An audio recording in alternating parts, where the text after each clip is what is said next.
I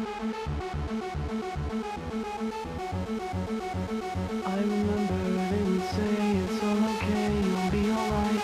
Every night I could hear it, I remember. I could hear it in the wind, that melody that they would play every single day to remind us it was over. And it went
Live 17 floors up, and when it rains I can feel those drops in my window pane. Lets me know that I'm still here.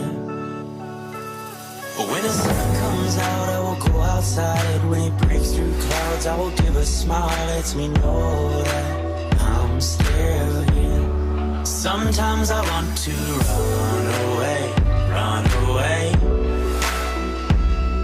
to find good times again, to find all my old friends. Good times, I said good times, find my friends again. I said I wanna have good times, good times, find my friends again, and good times, I said good times, find my friends again. I said I wanna have good times, good times, find my friends again, and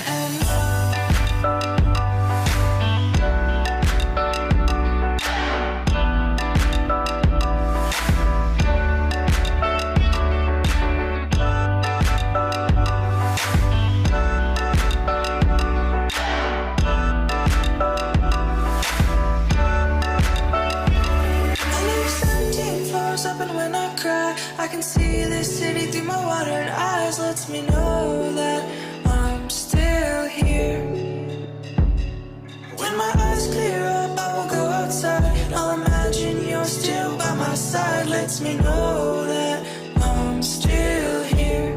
Sometimes I want to run away,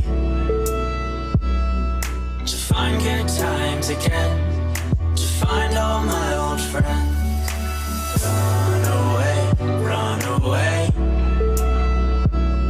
to the nearest place where I'll find all my old friends.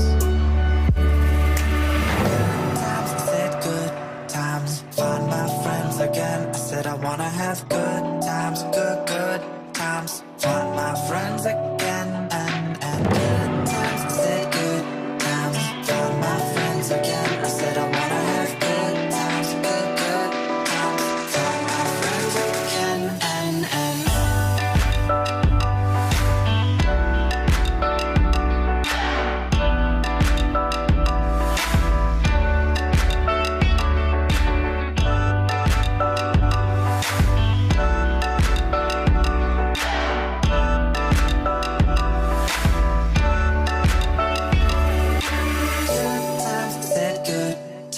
find my friends again. I said I wanna have good times, good times, find my friends again, and good times, I said good times, find my friends again. I said I wanna have good times, good times, find my friends again, and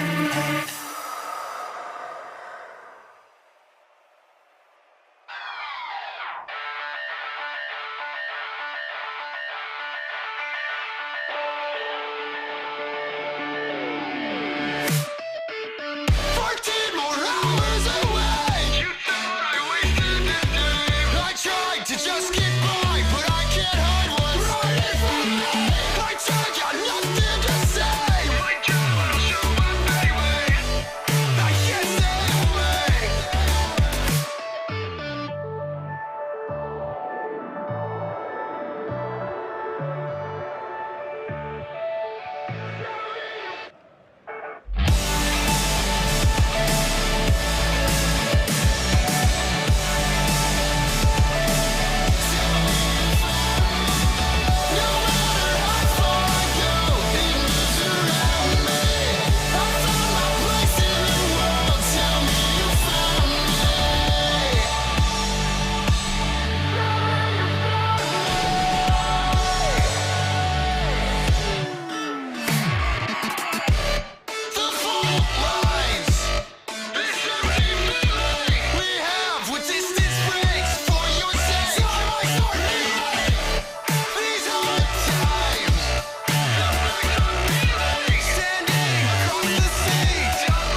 this town with the speakers loud and the radio playing old Sublime that we stole online, every verse we know.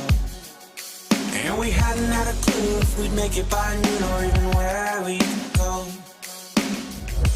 We don't need a map, everywhere is home. We don't need a map, everywhere. The tank said E and we all agree that we're just too broke. Fill it back up, so we left your truck on the road with Rome. Then we found a motel with a cigarette smell, so we knew we're close. We don't need a map, everywhere is home. We don't need a map, everywhere is home. Is where I can find some peace of mind to make my own way. I don't know where I will end up, but I'll find it someday. Keep on searching, engine burning while we're turning it around. But don't get left behind on the road. But don't get left behind on the road. Don't get left behind on the road. Don't get left behind on the road. We play Tupac, Shellac, and we turn our music up when he raps about hope. We hold our thumbs high and hope someone is kind enough to give us all a ride. And we wouldn't have a clue if we'd make it by two or even where we'd go. But we don't need a map, everywhere is home. A Ford stopped on the street, said where you trying to be. We said we don't really care, we'll know it when we're there. We took on down the road, flipped on his radio, Santeria started slow, so we knew that we were close.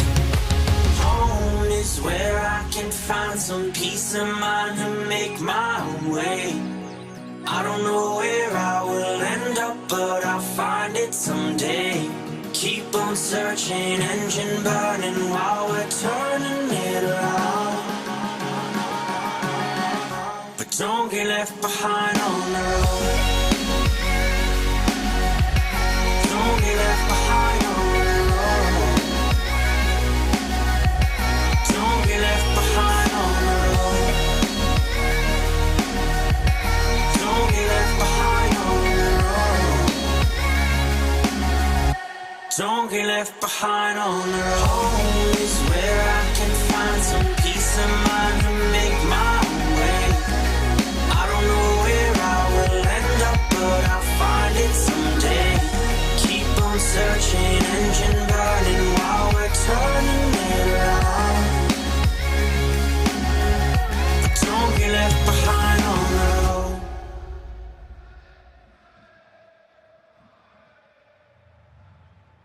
Cities are rising, rising in front of me. I wanna hide it, want to go back to sleep. I wish I could rewind it.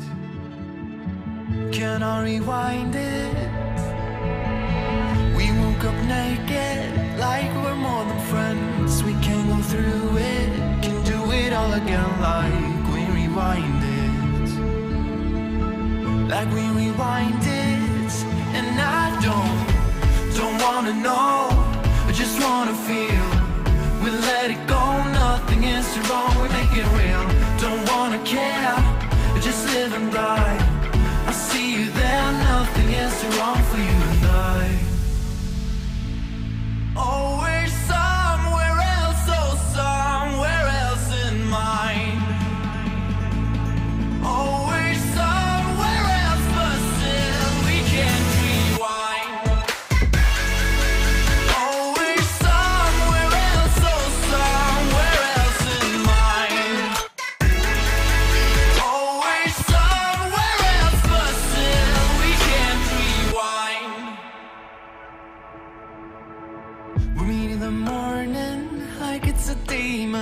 But it's just something I don't believe in. Still we rewind it.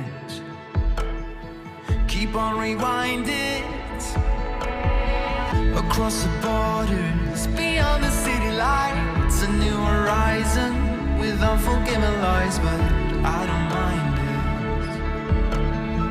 it. Keep on rewind it, and I don't wanna know, I just wanna feel. We let it go, nothing is too wrong, we make it real. Don't wanna care, just live and die. I see you there, nothing is too wrong for you and I. Always somewhere else, oh somewhere else in mind. Always somewhere else, but still we can't rewind.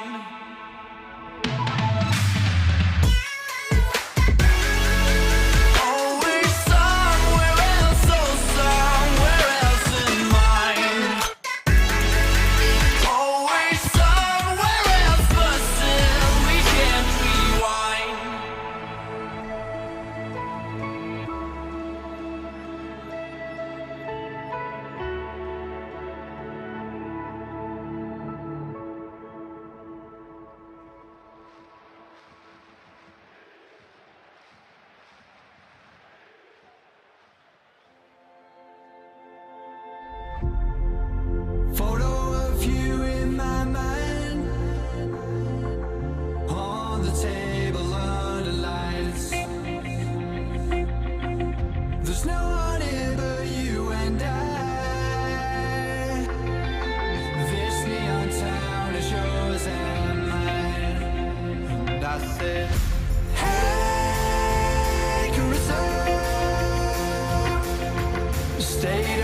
It's another weekend of the Commonwealth Esports Championships. Teams vying to get themselves to Birmingham to get to that main event in the ICC. My name is Max Formal. Joining me, Nualeok, as we get ready to bring you the African region. Ghana, Kenya, Malawi, and Team World Connected. With 3 players from South Africa, 2 of them will be advancing. Yeah, looking forward to seeing this, and that was the worst part of our Asian qualifier last weekend, Max. We had a lot of fun watching those teams play, and then we had to say goodbye to 3 of them. We only have to say goodbye to 2 of them this week. We get to send 2 of these teams to Birmingham. I'm looking forward to seeing which of those teams it ends up being. So am I, because we've already sent a few pretty great teams. Team Australia made it from Oceania. It was Jamaica from the Caribbean. And then from Asia, it was Team India that saw themselves advancing. Canada has already secured a spot. England is still choosing their team, but that only leaves a couple regions left. Africa, and tomorrow it's going to be Europe as well. So only a few spots remaining to get themselves to those main events. You mentioned it, 2 teams getting through today. It's going to be interesting to see what these African teams look like. It's going to be very interesting. I think we have to take a look at the South African squad and say, Team World Connected, they're probably the favourites to top the group today. They're probably the favourites to go through as #1 seed. This is essentially Team ATK. They play in the Sub-Saharan Africa or LCS region as a squad already all the time. They've had some good results there, even if they haven't been at the peak of competition in the region at this this season. But up against them, you know, I mean, the fact that there is a second spot available, we're waiting to see what these squads do end up looking like. Can anyone contest that Team World Connected for the top spot as well? Yeah, it's going to be exciting to see, because we went in last week kind of with a similar opinion of Team India as well. And yes, they did wind up going 3-0, but, you know, it wasn't the easiest 3-0 in the world. Pakistan took them to Game 5. They had another close one against the Maldives, I believe, as well. That one nearly went to Game 5. So it wasn't a clean sort of sweep for them.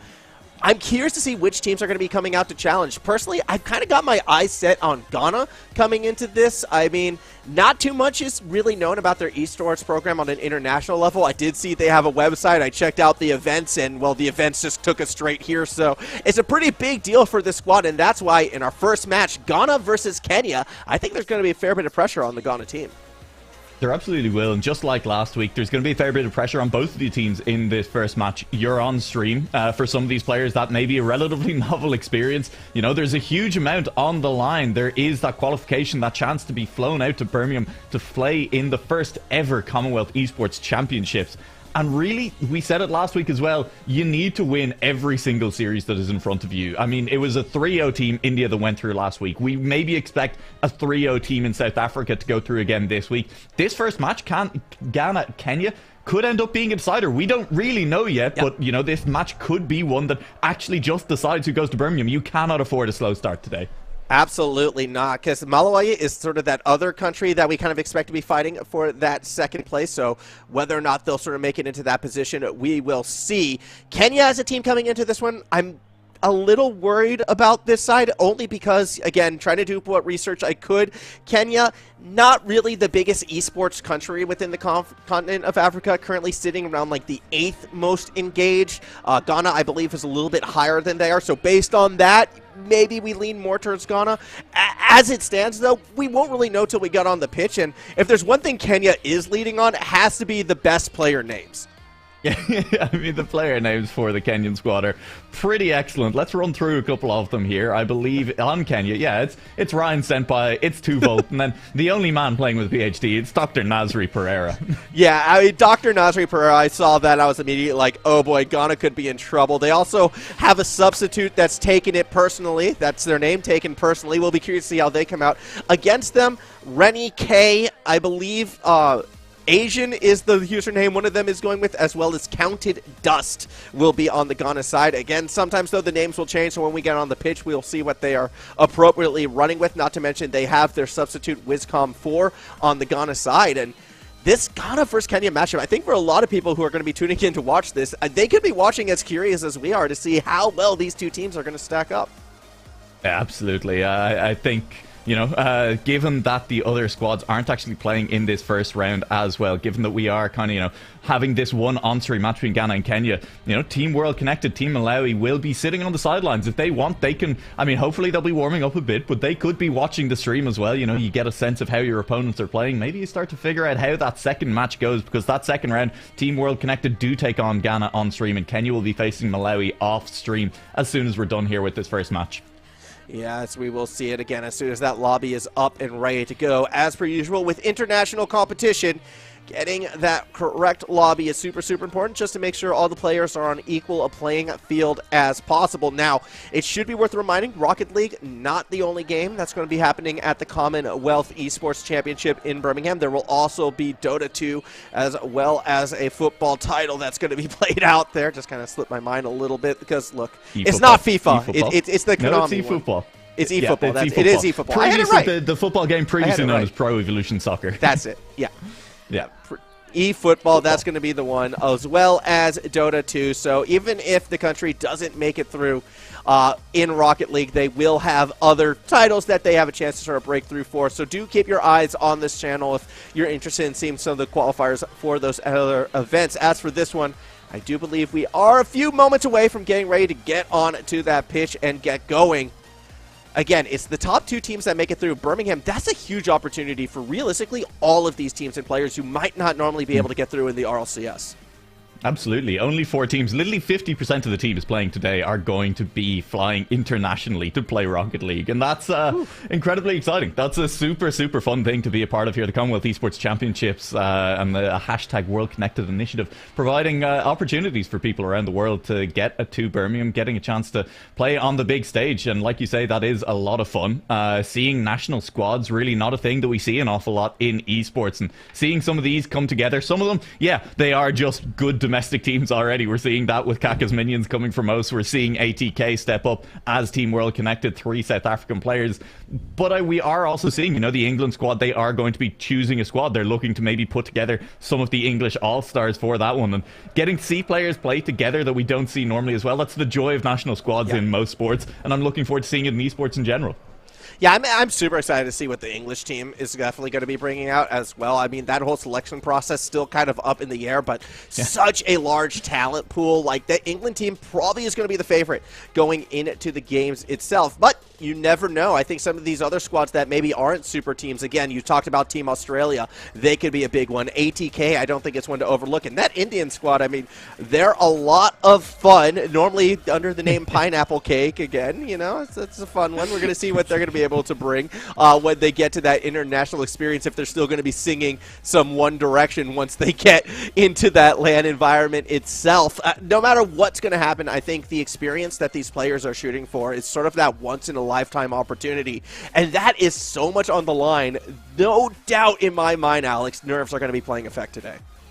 Oh, they absolutely will be. We saw it happen a little bit last week. It took a while for some of our teams to warm up into the day, to start playing good Rocket League. By the end of the day, it was great, but if you can conquer those nerves a little bit earlier on than some of the other teams, even if the skill levels are very comparable, you can start to pull out leads. And if you win an early series that maybe in different times would have gone a bit different, it'll make a big difference in such a tight format as this.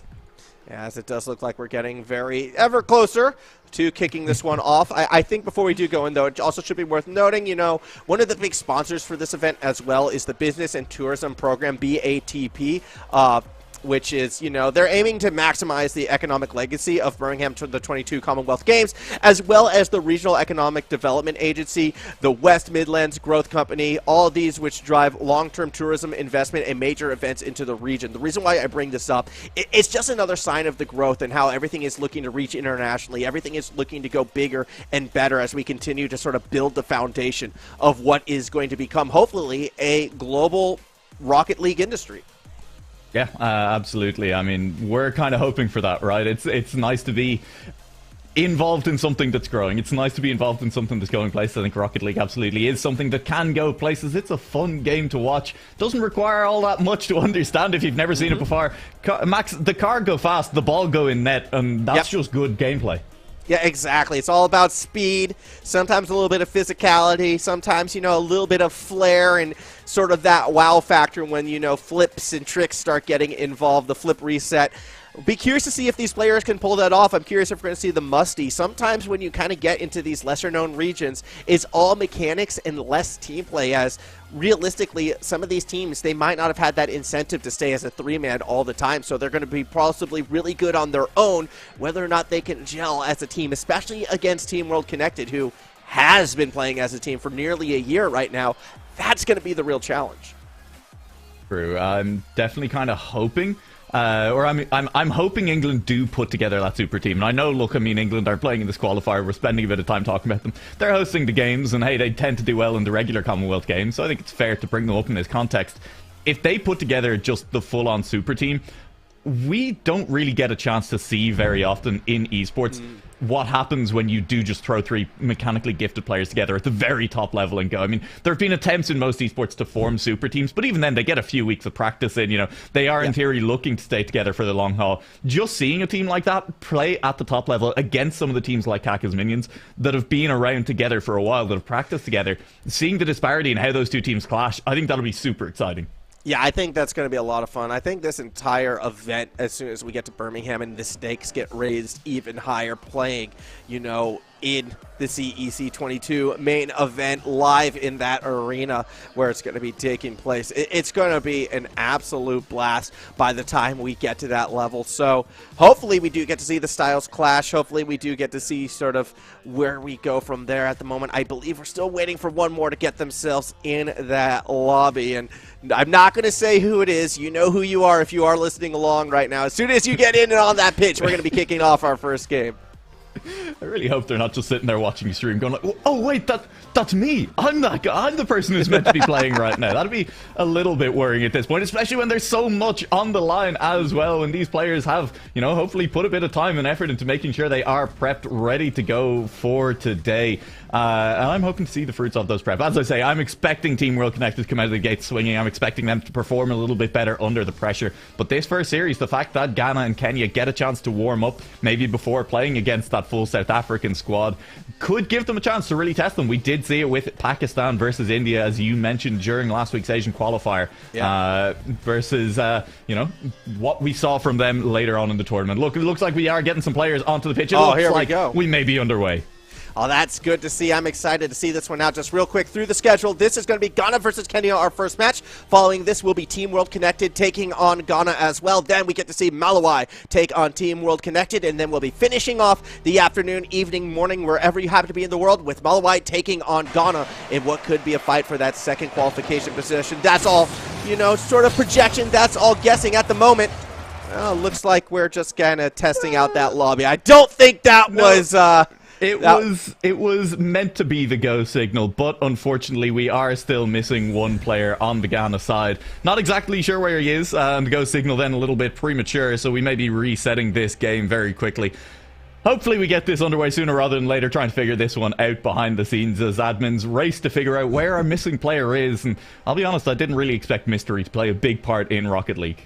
I mean, today is all about that mystery and sort of how these teams do square up, so we'll see how they do play it out. I'm hoping we don't have a 2v3. That would be very unusual, and it would definitely be putting the Ghana side at a massive disadvantage. Rocket League, you kind of need a full team to be as competitive as possible. Look, I've seen the 2 beat the 3 before, usually at the high school level, usually sometimes at inter-varsity level. I think once we get to international play, though, you're going to need all 3 of your players. Yeah, my mind is cast back to us casting a Navi game in the RLCS. Watching as... it was Irish internet, and you gotta say it. Look, Irish internet failing, letting down Virtuoso, and then watching as he just jumped in place in goal, and watching him jump in place at the professional level as his teammates desperately tried to 2v3 is, I think, one of the saddest things I've ever seen in my life. Yeah, that was a rough series, a rough day at the office for Navi. And then I remember Reddit gave them no slack either. I mean, the response from the Rocket League fan base, it was as if they weren't aware that Navi a player was underperforming missing. As expected, and you're like, what are you talking about?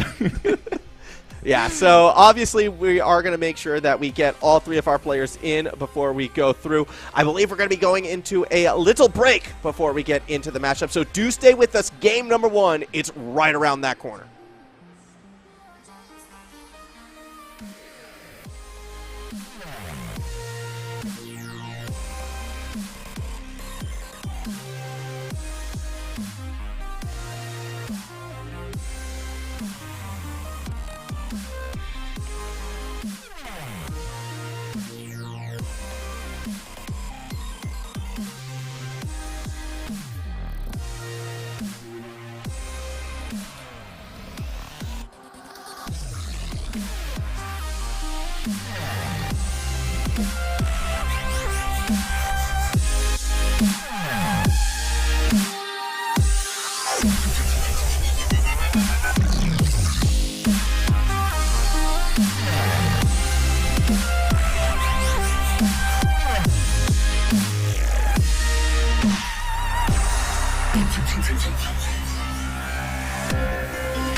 I can feel you in the shadows and moonlight splitting into burns.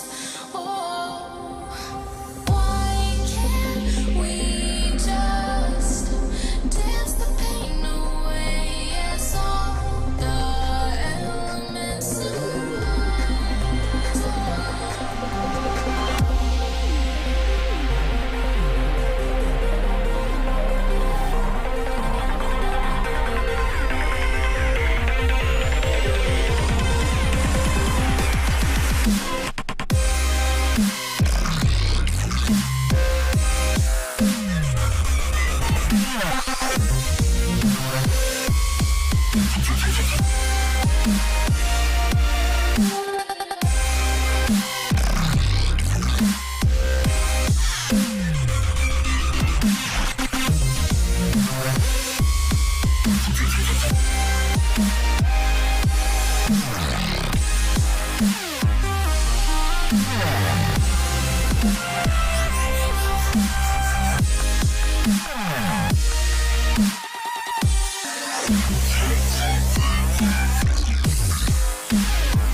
Ghana versus Kenya right around the corner right now. We appreciate your patience in sticking with us. It does look as if we have finally found our winning lobby, so we should be heading to the pitch at any given moment. Joining me, Noah Leok, getting ready for our very first game. Did I get that one right? Yeah, nailed it. Okay, Absolutely sure. I don't flawless. know. Yeah, I feel like I no, missed the apex. A little bit of the pronunciation. Yeah. So I do have some more information for you, Max, because I'm here. I'm in the lobby. I can see what's going on. There's only room for one of us in here, and I have been designated to it. Ghana are still having some issues. They are playing together from an esports center, where one of their players is having controller issues and is continuing to have controller issues at the esports center. They're blaming it on the esports center. Fair enough. I mean, they're not playing on their usual setups, but a little bit unfortunate for them there. So we are still looking like a minute out. All right, well, hopefully they do get that controller sorted. Look, controller issues are a very important thing. Like, you can't go into a cricket match with a broken bat or whatever else you use in cricket. Look, I don't even really know. I'm just going to go with the bat on this one. So it is important that you do get that sorted before you go into the matchup right now. And at this stage, I mean, look, the offer has been given for a 2v3. That is on the table right now. That could be the direction we're headed, but at that stage... It was until admin said no 2v3 permitted. But we do have a third player in lobby for Ghana. Whether or not he's capable of movement, we have yet to find out. Max, the main thing is that we technically have enough players to start this match.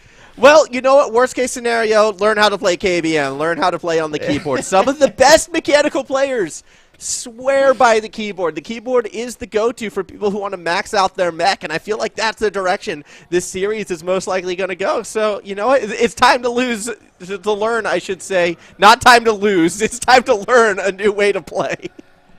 Yeah, absolutely. Look, we're going to be underway. I'm going to say it. I think the people who play keyboard and swear by it for mechanics are crazy. I mean, it's just so much harder to get fine control when you're going analog instead of digital.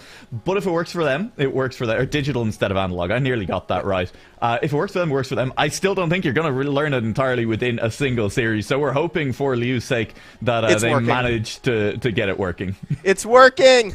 It's working, or so we're being told right now. So it does look like the controller is been fixed. We will be heading onto the pitch in a few moments. We will be getting our opening game as soon as the players jump on. Again, you're the one who gets insight. Like you're actually on the field itself. No, it's happening. It's happening. We're close. Yes.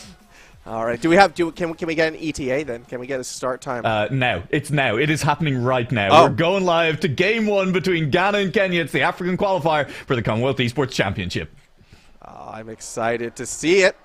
I can't see it right. You take over right now. Okay. No, it's here. It's here. It's live. It's happening. Okay, players are counting down. We're in lobby. Max, you should be able to see it now. I see it now. It's a kickoff miss, and that's a kickoff goal as a player does not have a functional controller.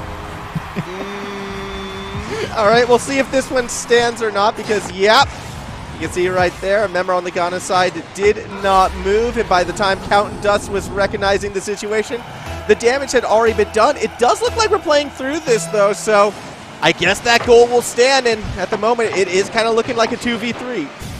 Yeah, I think that is essentially the plan right now is Ghana for to attempt a 2v3 this one. It's going to be tough. Tuval goes for it. It's Counted Dust just clearing his goal line, get the teammate out of the way if they're not going to help, but then there's a collision between two other members of Ghana. That's a little bit tough. I mean, collisions all over the place. Kenya not capitalizing yet. Now there's an attack back the other way. We could see something else happen here. Yeah, we're seeing, a fair bit of back and forth right now as Kenya, again, sets himself up. That was a nice-looking pass with no defenders in the goal. Unfortunately, not able to connect. Second shot, though, will go through. That is 2Volt getting their first of the game. Welcome, dear viewers, to 2v3 Rocket League. It's brutal. No mercy is what's being shown by Kenya right now. And that's the right way to go, Max, right? Yeah. There is a flight to Birmingham, a trip to the first ever Commonwealth Esports Championship on the line. You take this win. Absolutely, and the unfortunate thing as well is that game differential is going to be super, super important moving forward. So Kenya, assuming there's a three-way tiebreaker, is going to want to win this pretty much in a 3-0 as quickly as possible as Ryan Senpai is able to find another goal in the net. Unfortunately, the two Ghana defenders just not in position to read that quick shot. Yeah, look, what we're doing right now is setting up for the anime comeback arc where they drop down 2-0. You can't drive. And then in game 3, the controller reconnects, and it turns out that he's like, high SSL, mechanical god, just takes over the game, and they reverse sweep. Yeah, for this one, however, this is going to be looking like a bit of a one-sided affair, unfortunately, for the Ghana side. Pass from the ceiling, sets up right in front of the net, another goal in, 4 points scored. We're not even 1 minute into this game. And reminder, this is a best of 5, so the first to 3 wins. And at the pace that Kenya are going, it could be a very, very long series for Ghana. Yeah, it's going to take a while. Every single one of these goals stretching out our game time by another 3 10, cars 15 moved. seconds. Wait, 3 cars moved? Yes. Controller player now? Yeah, see, he's jumping. Happening. We saw the jump in the background as this goal was scored. Ryan Senpai able to put that one in. Another quick goal for Kenya, who are clearly showing the class between these two teams right now. However, now that Ghana has all 3 players moving, it looks like maybe they can start to make things a little bit more competitive. Yeah, I mean, I'd like to point out at this point that, yeah, game differential does matter, as you mentioned. Winning 3-0 would be great, but goal differential doesn't. So game 1, the fact that it is very one-sided, I mean, the fact that it is unlikely we do manage to see a comeback from Ghana, even at this point, even with 3 players, it doesn't really matter, right? Like, you just regather yourself, mental stability, compose yourself for game 2, and just say, like, okay, well, it's just a game, it's a best of 5 where we're down a game, okay? We have started at a def set. Call it a handicap, feel better about yourself. Yeah, that's what we're going to be hoping for right now, because The first minute and a half has gone all Kenya's ways. You can see on that last goal, Ghana struggling to control the ball on defense through the corner. And it feels like Kenya is almost scoring at will at this stage of the game. Defense, all three defenders in the box trying to play goalkeeper, as it might be more card difficulties, unfortunately, for that third Ghana member. Dr. Nasiri puts it up. The rest of the team try to bang it through. Eventual shot is put in. Save made on the line. Defenders bump into each other, but then throw it straight into the Doctor, who doesn't get the dunk. Yeah. It was close though. Good effort. It's being... I mean, there's signs of life out of the remaining Ghana players. They're having a little bit of fun going for some of those attempts. The save there not quite coming off, but at least they're kind of trying some things, and all you can really do at this point is try and have a little bit of fun with it when you do get the ball in possession. Dr. and Asiri does a nice flick over the middle, and then, well, I guess Rennie is going to get credit for that goal right there. Kenya up 7-0, not at the halfway point yet in game number 1, and looking at our schedule today, I mean, look, if Ghana is going to have that anime comeback arc, we're going to be witnessing it because we're going to be watching all 3 of their games tonight. Yeah, that's the plan at the moment. We'll have to see. Plans can change and may end up changing because unfortunately Ghana is still struggling with tech issues. But if we can get them, it'd be nice to actually see them play with the full squad. I mean, we're seeing 3 cars moving again. And I just, at this point, I want to see if the team can recover from what has been a disappointing start to their day. That's a man playing on keyboard who is not used to it, by the way. that is exactly what that was right there. I've been there, done that. Although I can't explain that one from Counted Dust. That just seemed like an unfortunate backflip. Pressure being put on by the Kenya side. 2Volt puts it in the net. Yeah. No, I think you can see it in the gameplay. It just looks awkward. It looks not fluid from you. It's kind of diving into the ground. The flips coming at the wrong times and generally steering. It's just much harder. As we were saying, going from analog to digital, it's a big difference. And it's not something that you're really able to do on the fly. Pinch off the kickoff. Ryan Senpai is there. Good read, good shot, good goal. 9-0 lead. Yeah. I mean, look, we nearly saw a big save coming through, and if there was a way to maybe get some confidence into your keyboard play, it would have been saving this. But it didn't happen. That's another goal. It is 9-0. We're about to crest double digits. And I guess the question at this point is just how far are we going? This is only game 1. Kenya's still warming up. Like, this isn't Kenya at their peak yet. I don't think this series is going to get to the 20-burger, but I wouldn't be surprised, Alex, if we get there eventually at this rate. As a chance for Kenya to put another goal. It's actually going to be Rennie taking it back up the other way, and feels like for the first time all game long we had the ball on the orange side of the pitch. It was short-lived, though. Yeah, do we need to start considering alternate forms of scoring? That's a nice touch by Ryan Senpai. That's actually quite a nice goal. Let me talk to you about alternative scoring. Okay, I'm we listening. start counting shots for the Ghana team. If they get a shot, that's worth 5 goals, right? Just 5 goals? 5 goals for them. All right. I'm just saying, I think that might start to balance things out. That would help. That would help. Again, I don't think that works for the official, Commonwealth Esports Championship. I'm not sure they're going to fall back on that one. I'm sure Ghana would absolutely love it right now. Unfortunately for this Ghana side, they're still losing 10-0 if we adopt that metric at the moment. I just, Oh, well, yeah. I mean, I think they've only gotten the ball to the orange side of the pitch once, and no shot came from it. It went straight to the corner. Speaking of shots, here comes Kenya again. No one makes contact with the ball as it gets cleared to the opposite side. Oh, Counted Dust was underneath that. There was a chance for a shot. There was maybe even a chance for a goal. There's a Rennie, you gotta hit those. You gotta hit the shot on that one, as that was a definite chance. The ball is in the orange half, and at least we're getting past the halfway line now, as the gameplay for Ghana is adapting to having a player who's playing on a completely new control style. They're playing around it, just having the player in the right position. And I think, let's talk about it a little bit, Max, right? Because it is going to be the case for most of the rest of this. Just having a player in the right position and having the correct rotation is significantly better than playing the 2v3, even if they're not playing well. Yes. Players will react to them being there.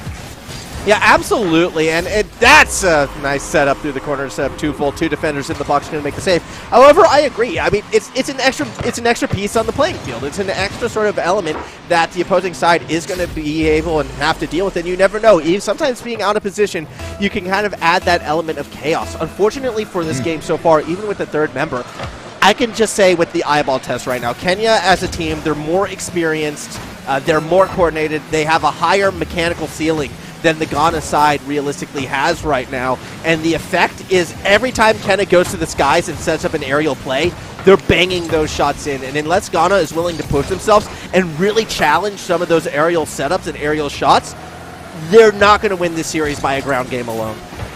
It's true, and I think you kind of do have to give credit to Kenya as well. As much as they are winning a 2v3 essentially right now, as much as, yeah, okay, they're doing it. Look, there's nice shots like that coming through from Nasri. As you said, when they're in the air, they look better. As much as Ghana are playing in a very awkward situation, as much as this has got to be very tough, and even for the players who aren't having controller issues, this does mess up your mental, means you're maybe not playing to your potential. We've just seen better aerial play. We've seen better mechanics from Kenya in this game in general, even from the players who have full control of their keyboards. I'm going to give credit to them. I think Kenya would have had a good chance to take down this series, even if they weren't playing the 3v2. Yeah, I mean, yeah, I feel from what we've seen from them in that first game, this Kenya squad, I want to see them challenged a little bit more. I want to see what happens if you get in their space, if you go for more intercepts and maybe get a bit physical with them, not allow them to kind of just go for any pass that they're willing to sort of shoot for whenever that ball is elevated. And if Ghana is going to find a way to stop this Kenya side, yeah, they're going to have to get to the skies. They're going to have to play that aerial game because, unfortunately, where they're sitting right now, as long as that element is freely available to the Kenyan team, they're going to win. And when I look at the bigger picture, it could get very dire for Ghana very quickly. Yeah, I think if they don't manage to sort out these series sort out these issues before their next series, things are going to continue to be a little bit rough for Ghana today. As we are now just waiting for this next round to start. We have lost a player again from the Ghana side, so controller issues continue to plague them. I'd say hopefully they're trying to get those sorted out before game 2, but might be a short delay here before we can actually start game 2 of this best of 5. Yeah, hopefully it won't take too long, especially for the mental of this Ghana team. I mean, there's nothing worse than being set up, being hyped up for this event, the Commonwealth Esports Championships, a chance to go to Birmingham, and it's your tech, it's the servers, it's these little things that are letting you down at the very start of the day. To bounce back from this one, it is going to be a bit of a mental challenge for this younger squad, and I'm going to be curious to see how they sort of approach these next couple games, if they kind of up the aggression, if they take a few more risks, because I feel like they're going to have to if they're going to get that confidence back. And I think I also want to highlight, because it is a small piece of information that we did get, they're playing together in an esports center. That's sick. That's so cool. I'm so jealous of that. And it is one of those things that we've talked about with some other teams in other competitions as well. That's really useful for some teams and really hurts some teams as well. You know, for some teams, the ability to be together, to hyper up, you know, or if things start to go badly, one player is really good at picking the squad back up when they're sitting beside them. That's great. For some teams, the body language starts going down, and while you can hide that over voice chat when you're playing in separate rooms, when you're all together, you can see when one of your teammates does start to slump in their chair, does start to get a little bit down, and that can actually, you know, prey on the mental just as much as anything else. Yeah, I mean, it definitely can have a larger effect on sort of these situations. So we'll see if they're going to be able to bring it back. Unfortunately, we're still kind of waiting to hopefully get this tech issue resolved for the Ghana side. It's not the start they want to see. And if you're Kenya right now, you're happy that you went up against Ghana while they're still sorting this out. Like, if you're on Kenya, this is the exact start you were hoping for, a dominant Game 1 victory. I'd have to say, based on what we've seen, Games 2 and 3 likely to go their way as well. Winning this opening matchup puts them in such a good spot to at least finish second place. Essentially, they just need to win one more series. Yeah, and their second series of the evening for Kenya is Malawi. That will be happening off stream at the same time as we watch Team World Connected versus Ghana. So there is a chance that Kenya Malawi will end up on stream. We'll see what happens with this Ghana squad. But yeah, I mean, Kenya could just take on Malawi. You win 2 games with 2 spots available. That is probably just enough to secure you that spot, because you then have the head-to-head against Ghana and Kenya, or you have the head-to-head, against Ghana and Malawi. As we said, we do kind of expect Team World Connected, and I haven't really seen anything in this first game to change my mind. We expect Team World Connected to sweep through the rest of the squads attending this qualifier. Yeah, Kenya could just lock it in the first 2 series. They could play 5-6 games of Rocket League and just be like, yeah, we're going to Birmingham. Great.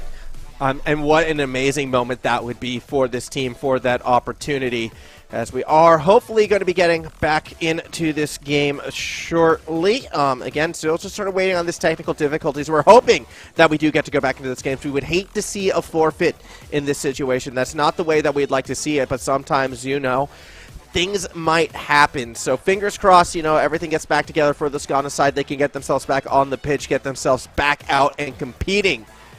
We'll wait and see, though, right now. Just kind of looking for a little bit of a word from whoever.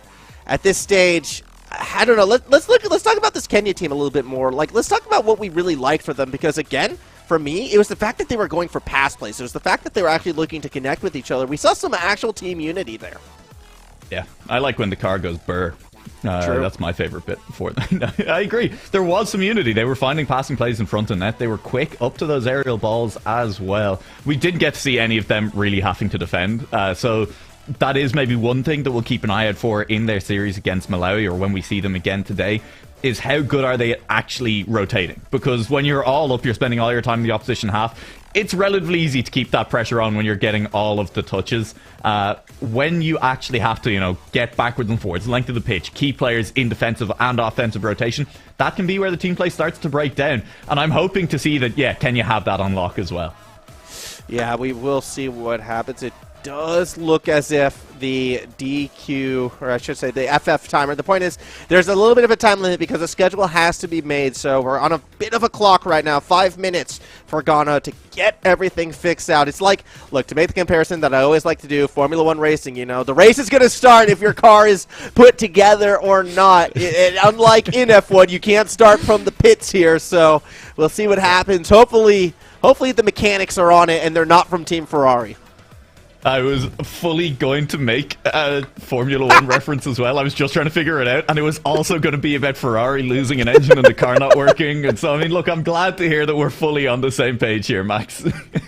Yeah, I mean, it's just so easy. Ferrari makes it so easy that there's a reason why Italy isn't in the Commonwealth Games, all right? That's all I'm saying. And it's also entirely because they're not a part of the Commonwealth. Yeah. No, it's true.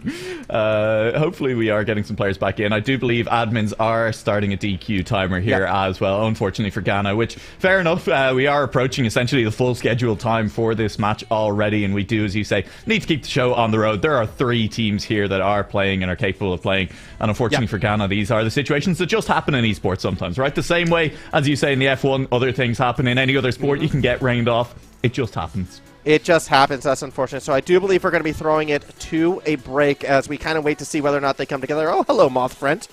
How are you doing today? And then we will see where we go from there. Yeah, all right. I mean, look, it's probably not lethal. Most of the wildlife down in Australia can kill him. The moths we think he's okay with, but we'll let Formal deal with that. We'll go to a quick break. We'll be back with you shortly. Flew in my nose.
was all alone.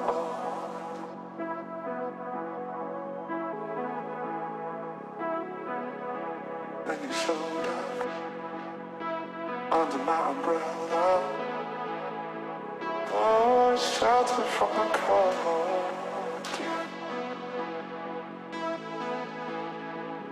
Where do we go from here? Where do we go from here?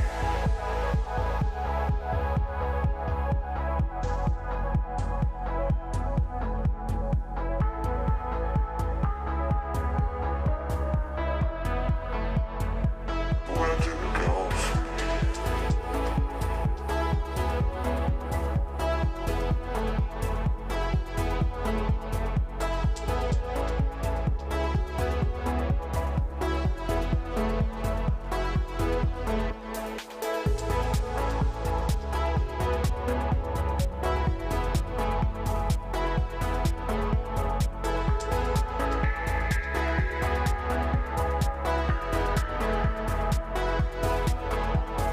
strangers found, lost in time with one another?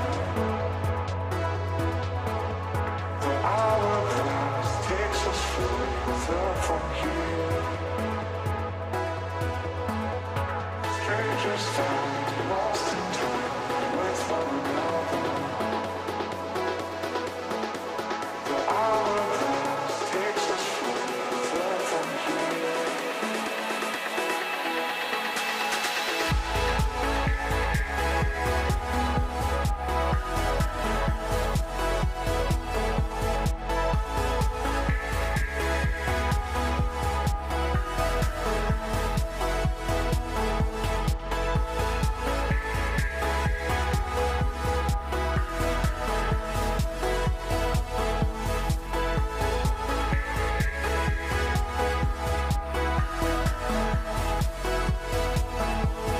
Strangers found, lost in time with one another. The hourglass takes us further from here. Strangers found, lost in time with one another. The hourglass takes us further from here.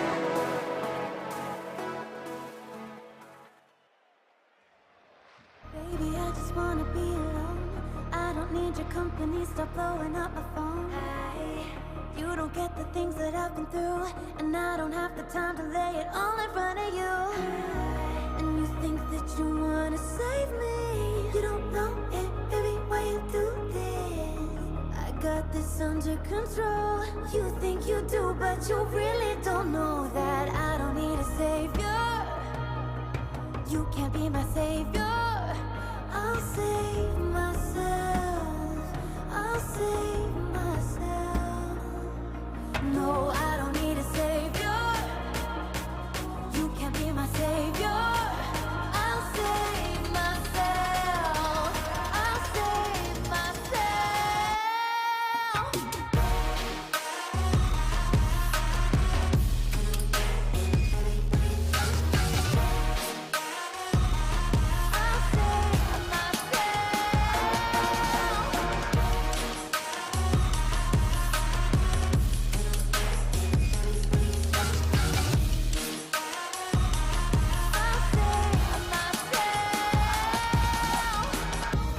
Baby, I just wanna be alone. I don't need your company, stop blowing up my phone. You don't get the things that I've been through, and I don't have the time to lay it all in front of you. And you think that you wanna save me. You don't know it, baby, why you do this? I got this under control. You think you do, but you really don't know that I don't need a savior. You can't be my savior. I'll save myself. I'll save myself. No, I don't need a savior. You can't be my savior. I'll save myself. I'll save myself.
Once again, I would like to thank everyone for sticking with us despite these technical difficulties being sort of handled by Team Ghana. At this moment, however, Noah Leok, it's time. The team has been able to resolve the issues. They are set up. They are ready to go. And we're going to be going back on the pitch in just a few moments. It's still a 1-0 series lead for Team Kenya, but maybe now they can bring it back.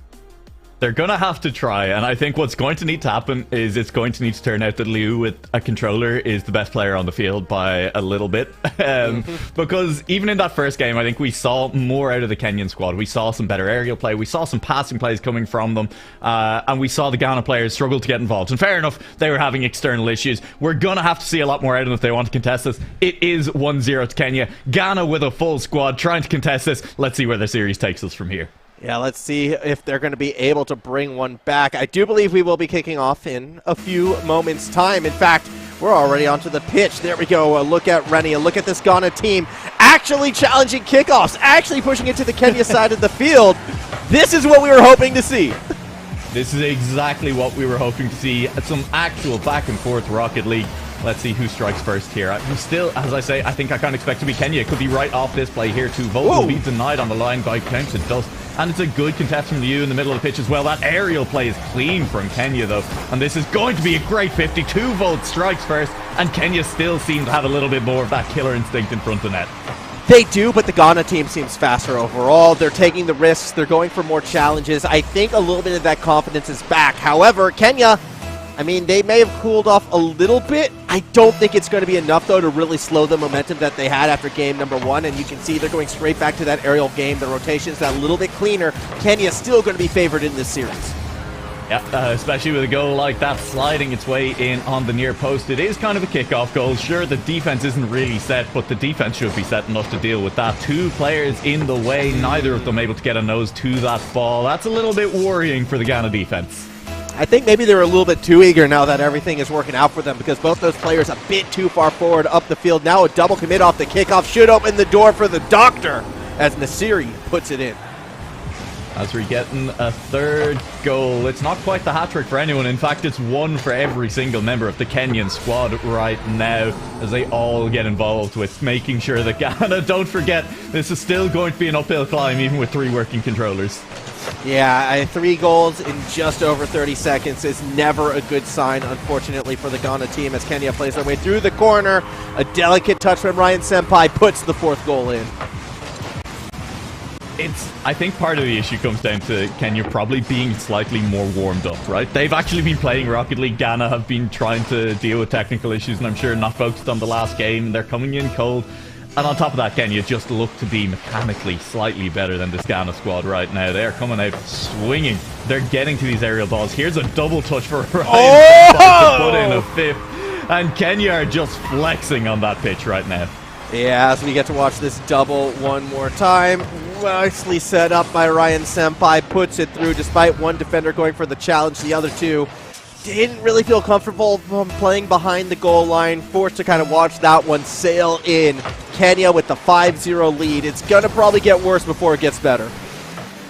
If it gets better at all, I think that's an optimistic application of that. I want to see a goal. Max. I want to see one goal from Ghana. Yeah, and listen, I think we say it again already, that 1 goal, I'm willing to count it for 5. I mean, no longer will the shot count for 5. I think it's fair to say Ghana should be getting a couple of shots, even though they haven't gotten any just yet. But I'm willing to give them a few extra points for a goal. Yeah, you know, again, go back to the fun rules. We'll see how that does play out as we watch Twofold try to aerial, gets shut down straight away. Yet Ghana, still the slower team, unfortunately. Kenya faster to that ball in the middle of the field. A little bit of a mystery from Ryan Senpai. A chance for the breakaway goal in the opposite direction. Defense did rotate back just in time, but this is going to be Kenya's opening. The first shot doesn't quite find its way through, and it's going to be a big clear out of Twofold. Yeah, and it'll be straight back. I mean, counter-attacking Rocket League. Ghana, they smelt a little bit of blood in the water. They tried to push forward and get something going for them. And it's absolutely the right play. You're 5-0 down. This game already looking like a little bit of a wash. Just commit. Prove to yourselves that you can score goals. Maybe make Kenya take you a little bit more seriously. But unfortunately, trying to throw 3 players at the ball has resulted in Kenya just getting another one back. It is 6-0. But it was a good attempt by Ghana. They made some good reads in front of their opposition net. Yeah, and hopefully we get to see a few more of those moving forwards. At the moment, though, it was almost another goal out of Kenya. Twofold, though, playing that middle of the field. Actually had to avoid a teammate, and that's how come Ghana temporarily had possession. It's going to be taken back away by the Doctor as Rennie tries to center the ball. Ryan Senpai's there. 50 goes in favor of the Ghana side once more. Little baby steps in getting stronger, almost thrown away by that defensive mishap, although a smooth recovery does keep Ghana still on the field. Yeah, I mean, I'm going to call it fakes, all right? 2 clean fakes and then leaving it to the third man. I mean, beautiful defensive play, really getting inside their opponent's heads for Ghana at the moment. And hey, it's worked out long term. They're down in this orange half. Not doing a huge amount down here at the moment. Rennie is denied by count to dust, but it's a great pass back in field. There's still Liu on the inside. A backwards touch there could have set Liu up with a decent shooting chance. Still could turn into a decent shooting chance. Has teammates in the middle. Beats out one. Great pass. It's a goal for Ghana. They're on the board. Counted Dust gets credit for the point, although I want to give it to 1-2-3 right here. Control through the corner. Small dish out to the teammate, and in it goes. Kenya couldn't quite read that corner. Let one through, and Ghana do get a point on the board. All right, I mean, look, it's 1 against 6. It's still not great for game 2, but I mean, in terms of the context of this series, the first goal for Ghana could be a little bit what they need to reset the confidence. They will be in reverse sweep territory. They're going to have to win 3 games back to back to back. They're going to have to show a lot more in reserve than they've shown so far. And I mean, with the Brazil already on the board, Kenya don't look to be releasing their grip on this series anytime soon. No, 2-volt, just a powerful shot in front of that net, able to take it straight over the top to set up along that corridor. Very nice, and I absolutely agree. Reverse sweep territory, it's going to be tough no matter what, no matter which team you are in which position. And I mean, we saw it in the Asian region, right? So often a team would get 2 quick wins. Game 3 would actually go against them, but then Game 4 they would just sort of lock it down. Yeah. I'm not even sure Game 3 is going to go Ghana's way with the way how these 2 teams are looking. Unfortunately, Kenya just seems to be that superior team at this stage, although a bit of aerial play out of Ghana did set up a pass. However, the communication not quite there. Teammates get in each other's way. Double touch again for Doc. Nazuri not going to find it this time around. Was a little bit too low on the play. Big miss out already, but leaves it for Liu, who's up. He's chasing, he's stealing away boost. No, he's missing the boost. And that'll be 100 in the tanks of Kenya to mount this counter-attack with Dr. Nazri. Good 50 in the middle. It'll drop for 2-volt. Takes it into the corner and has teammates in the middle. Something that we can set up now, you know, I mean, there's probably some viewers watching who aren't as familiar with Rocket League potentially, is this boost control as well. It's going to be much more important, I think, in some of our later series than it has been in this one. You will notice Kenya, the faster team, the team that have been aggressive, have spent more time their opposition half. They're picking up those big corner boosts that give them full tanks. And that's been denying Ghana a little bit of the chance to get out. Even when they do get good touches on the ball, they're a little bit slow chasing it up. And that's going to be very relevant in some of our later series. I mean, it's going to be relevant right now. As you can see, the lack of boost by the attack kind of allowed it to fizzle quite quickly. And now 1-2-3 needs to play through that corner, dishing it down. It was an attacking Kenya member who had the first shot. Next one's going to come off the backboard over the middle. Ready, dangerous touch. Actually kind of got in the way of the clearing attempt. That said, a nice fall through from Ghana does send the ball straight down the middle. 30 seconds remaining, and we're still looking at this 1-7 scoreline. Alex, are Kenya trying to hold the scoreline here intentionally because of the infamous Brazil scoreline? I mean, maybe they just need to hold on for another 13 seconds. Ryan Senpai, don't score now. You've done so well to keep it at this point. It's going to be backwards. It's going to miss. I think we're going to end up with a Brazil. Wait, one last chance. Rennie has teammates in the middle to deny it. It's going to bounce. Liu to pop it off the ceiling. It looks like it'll drop get underneath. Here. Surely no, keep it up. It's still alive. It's still alive. It'll finally drop. We'll get a Brazil. Can't be denied by Ghana. And Kenya, second victory. Not quite as dominant as game number 1. However, not as many tech issues that time working against them. So Ghana's going to be quite happy they at least got 1 on the board. Now, though, it's the real tough challenge. Can they win a game? Can they win 3 in a row? They're going to have to, realistically, for their Commonwealth Esports Championships hopes to stay alive. Yeah, we said it. We do expect the all South African squad, hashtag Team World Connected, to be the team that probably goes 3-0 today, right? I think just based on pedigree of the players, the level that they're playing at competitively themselves the rest of the time, they are the favourites today. And if they go 3-0, that means more than likely the team that ends up clinching the other spot for the Commonwealth Games will be 2-1. And so, losing this series, that one loss, you can only afford that against Team World Connected. You need to win every single other series. This is a good start for Kenya. If they can take down Ghana, it'll be disastrous for Ghana if they can't manage to find a way back into the series starting in game 3. Yeah, absolutely. Game 3 is going to be critical. There is the chance for the three-way tie as well, so our eyes will be kind of kept on that. However, I don't think it's going to be very likely the way how this is sort of playing out at the moment. We will see, though, kicking off game number 3, Ghana. We're going to have to win 3 games in a row. It's series point currently in Kenya's hands. They're on the attack initially, but no one's there up to challenge 1, 2, 3 for the first shot. Going to be a little bit tough, and it'll probably have to be a first goal for Ghana. They'll probably need to be rattling Kenya, making them doubt themselves a little bit here.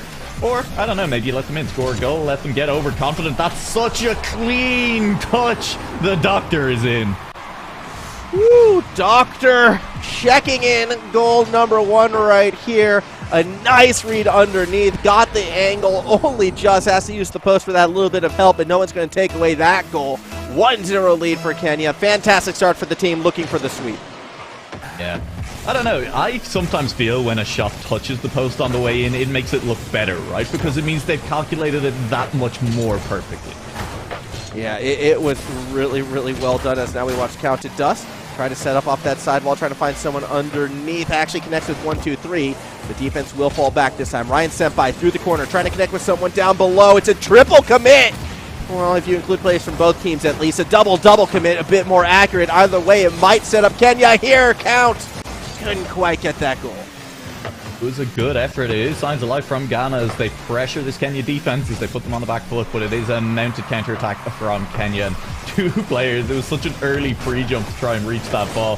Very optimistic, and yet nearly worked out. Kenya are fully in control of this game, especially when that ball ends up in the air. They can do whatever they want. Ryan Senpai carries it past 2, looks to get it past the third touch. Not quite good enough to beat the defense, but that's it. Absolute dominance in the air.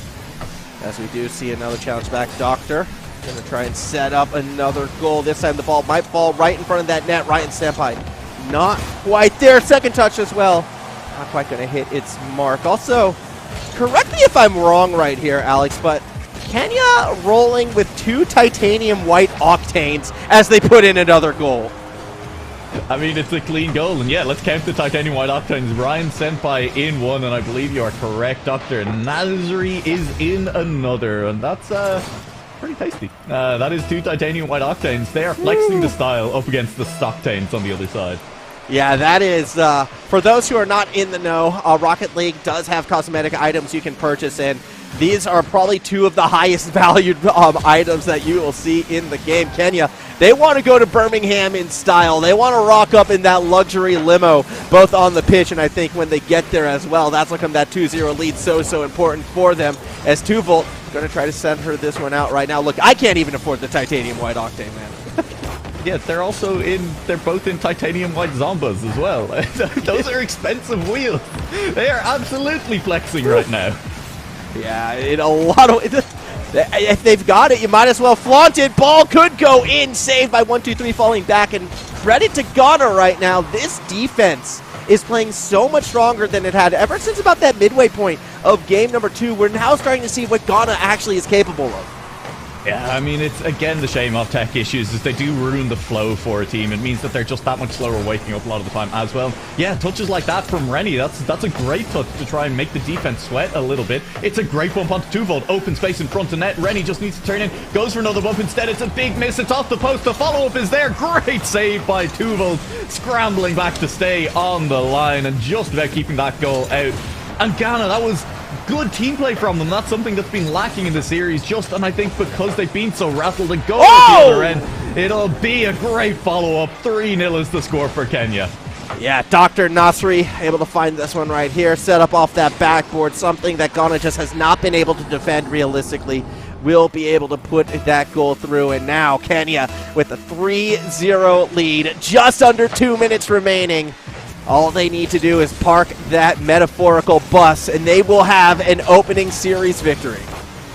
I don't think they're going to park the bus now. Nope. The floodgates have opened a little bit. It's going to be another one. 4-0 as Ryan Senpai shows off pure pace in the air. Yeah, that was just a very, very nice shot from the sky. Down and in, 4-0 lead. It looks like this one's probably starting to wind down, unfortunately, for the Ghana team, especially with another kickoff goal finding its way through. Ryan Senpai gets his second in Game 3. What are your takeaways right now? If you're Malawi, you're playing Kenya in your next match. What do you look at and say, okay, here's where we can attack them?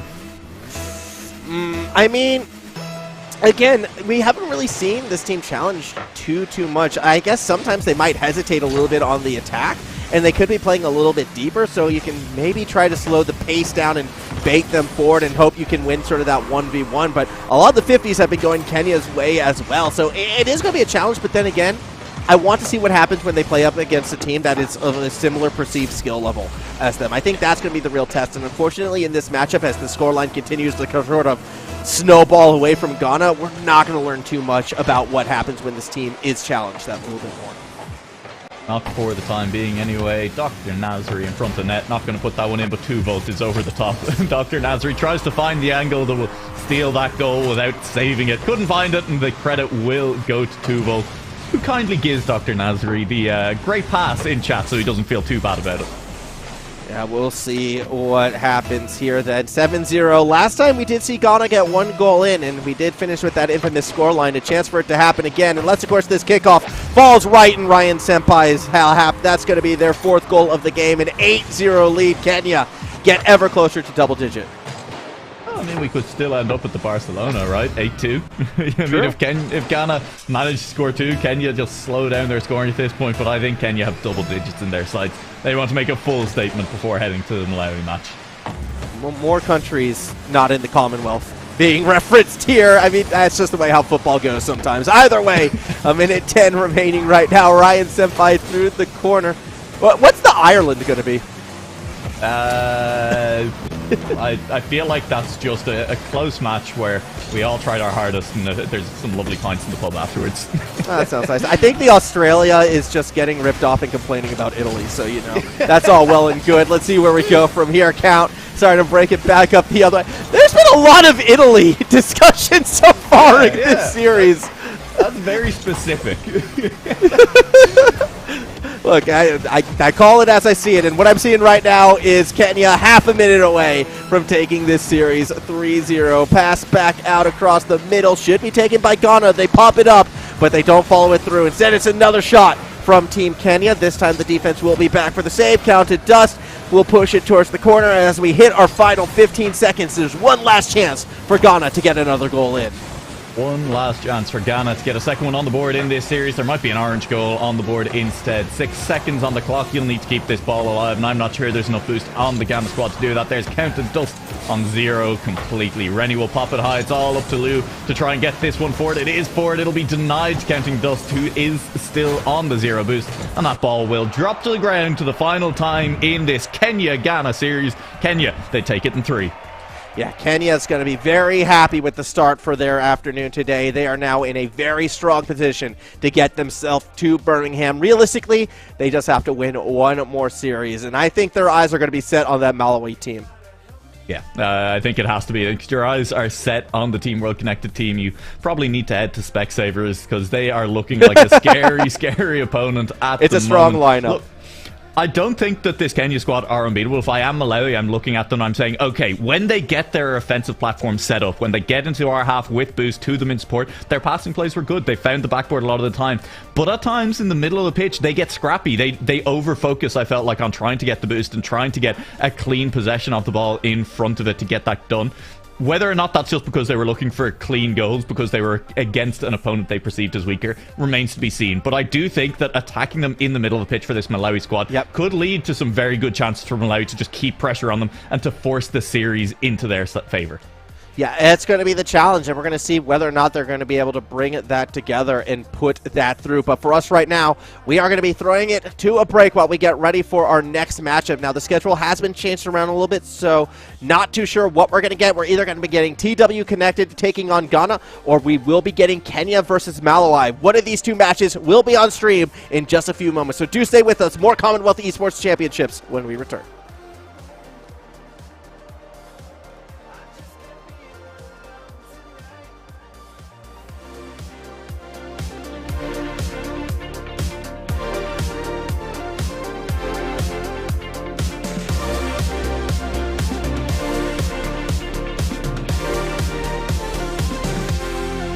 Don't you hang up again, baby.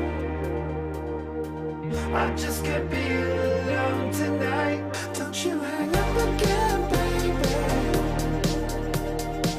I just can't be alone tonight. Don't you hang up again, baby. I just can't be alone tonight. Don't you hang up again, baby. I just can't be alone tonight.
I've been feeling just a little bit low. Got to get back to the show and we'll fly.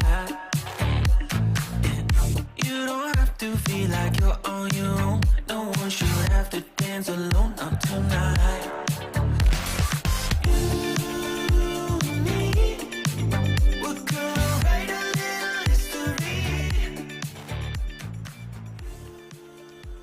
Game 1 is in the books. Kenya got the clean sweep over Ghana, and now Ghana has a chance for redemption. Unfortunately, they're going to be up against Team #WorldConnected. Now, if you're wondering what that means, World Connected is an ensemble team of gamers and athletes who otherwise may not be able to represent their home nation or territory to take part in the Global Esports Federation's flagship Global Esports Games. This initiative welcomes all and showcases the unlimited reach and power of esports and our #WorldConnected community. And this team, Noah Leok, happens to be from a very specific country and is a very specific lineup.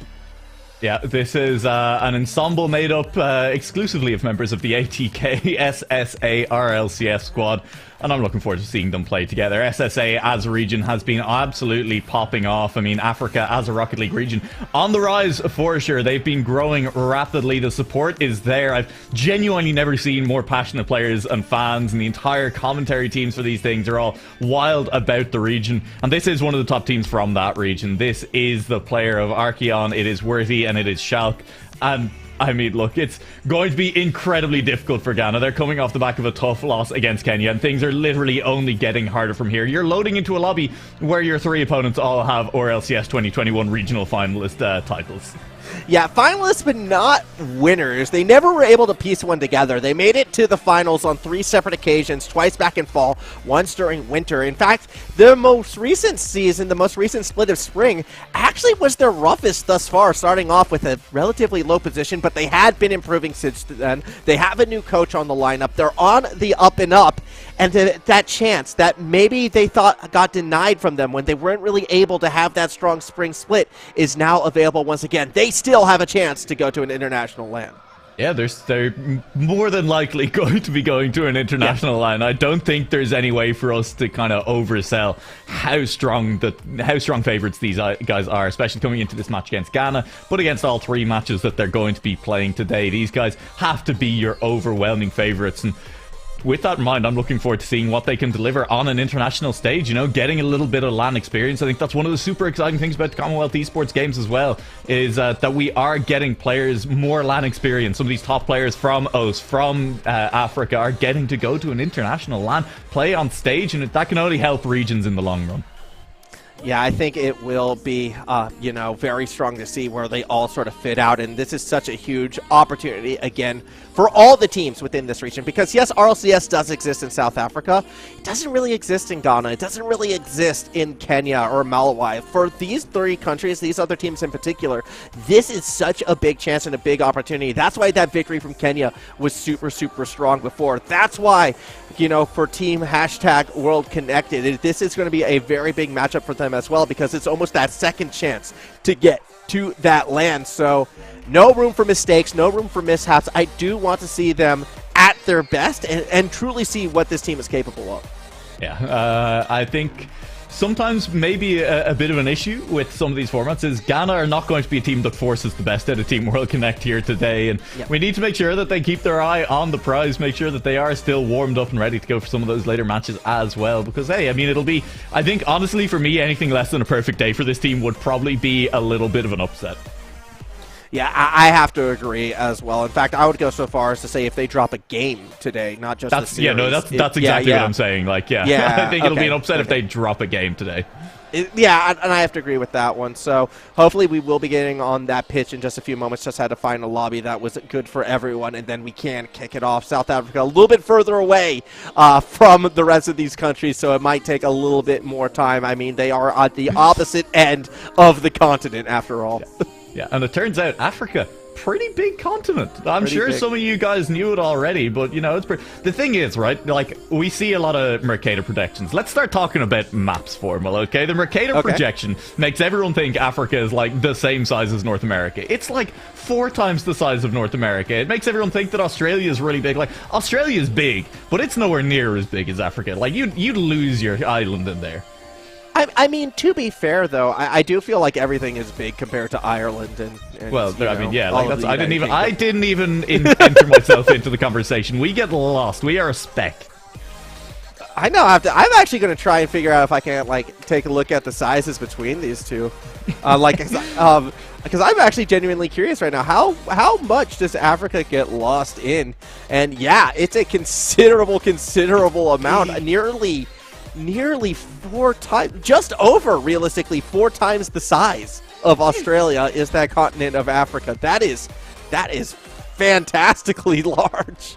Yeah, no, listen, I recommend that all of you go and find, there's a version of the Mercator projection, which is the classic map that everyone had hanging up when they were in school. You know, the world is kind of ovally on it, and it really inflates the size of Greenland. But if there's one projection that I love, it is one where you have the North Pole in the middle of the Indian Ocean, and it basically ends up making Madagascar look like it's the same size as the entirety of the US. Like, that's how badly the maps deflate what's going on. If you put Madagascar at the top, it ends up being the same size as the US. And look, that's just geography. We're here not to really talk about geography, but it's just good fun. No, it is good fun, and it's super fascinating. I genuinely did not know that, and I'm looking at like little maps and little figurines right now of just like you could fit, like, okay, going just based off Commonwealth countries alone, like, you know, India fits like maybe a fifth of Africa. Well, that's the only Commonwealth that's on this map, but like fitting Japan, China, India, Eastern Europe, United States, France, Spain, Germany, all of them in Africa at the same time. Like, at the same time. Like, it is massive, this continent.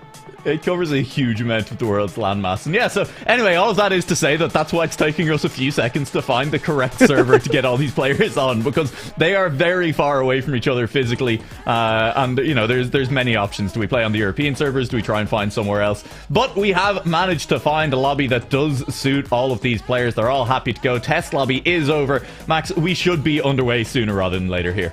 Oh, I'm excited to get into this one. I'm excited to see what Team World Connected is going to bring to this pitch, if they can live up to that RLCS hype, if they can push themselves with a perfect 9-0 day. It all starts off with this series against Ghana, who is still looking for their first individual game victory. And if they can take even one game, I feel like, off of World Connected, it's going to be massive for this squad. Now, Ghana will be in orange. World Connected, they are in blue. We are on the pitch. Alex, let's get into this. Yeah, I mean, look, if you win a game here against Team World Connect, that's the kind of thing that goes on the CV. You wouldn't shut up about it ever again. It's a big win. I mean, listen, I beat an Olympic sailor in a race a few years ago.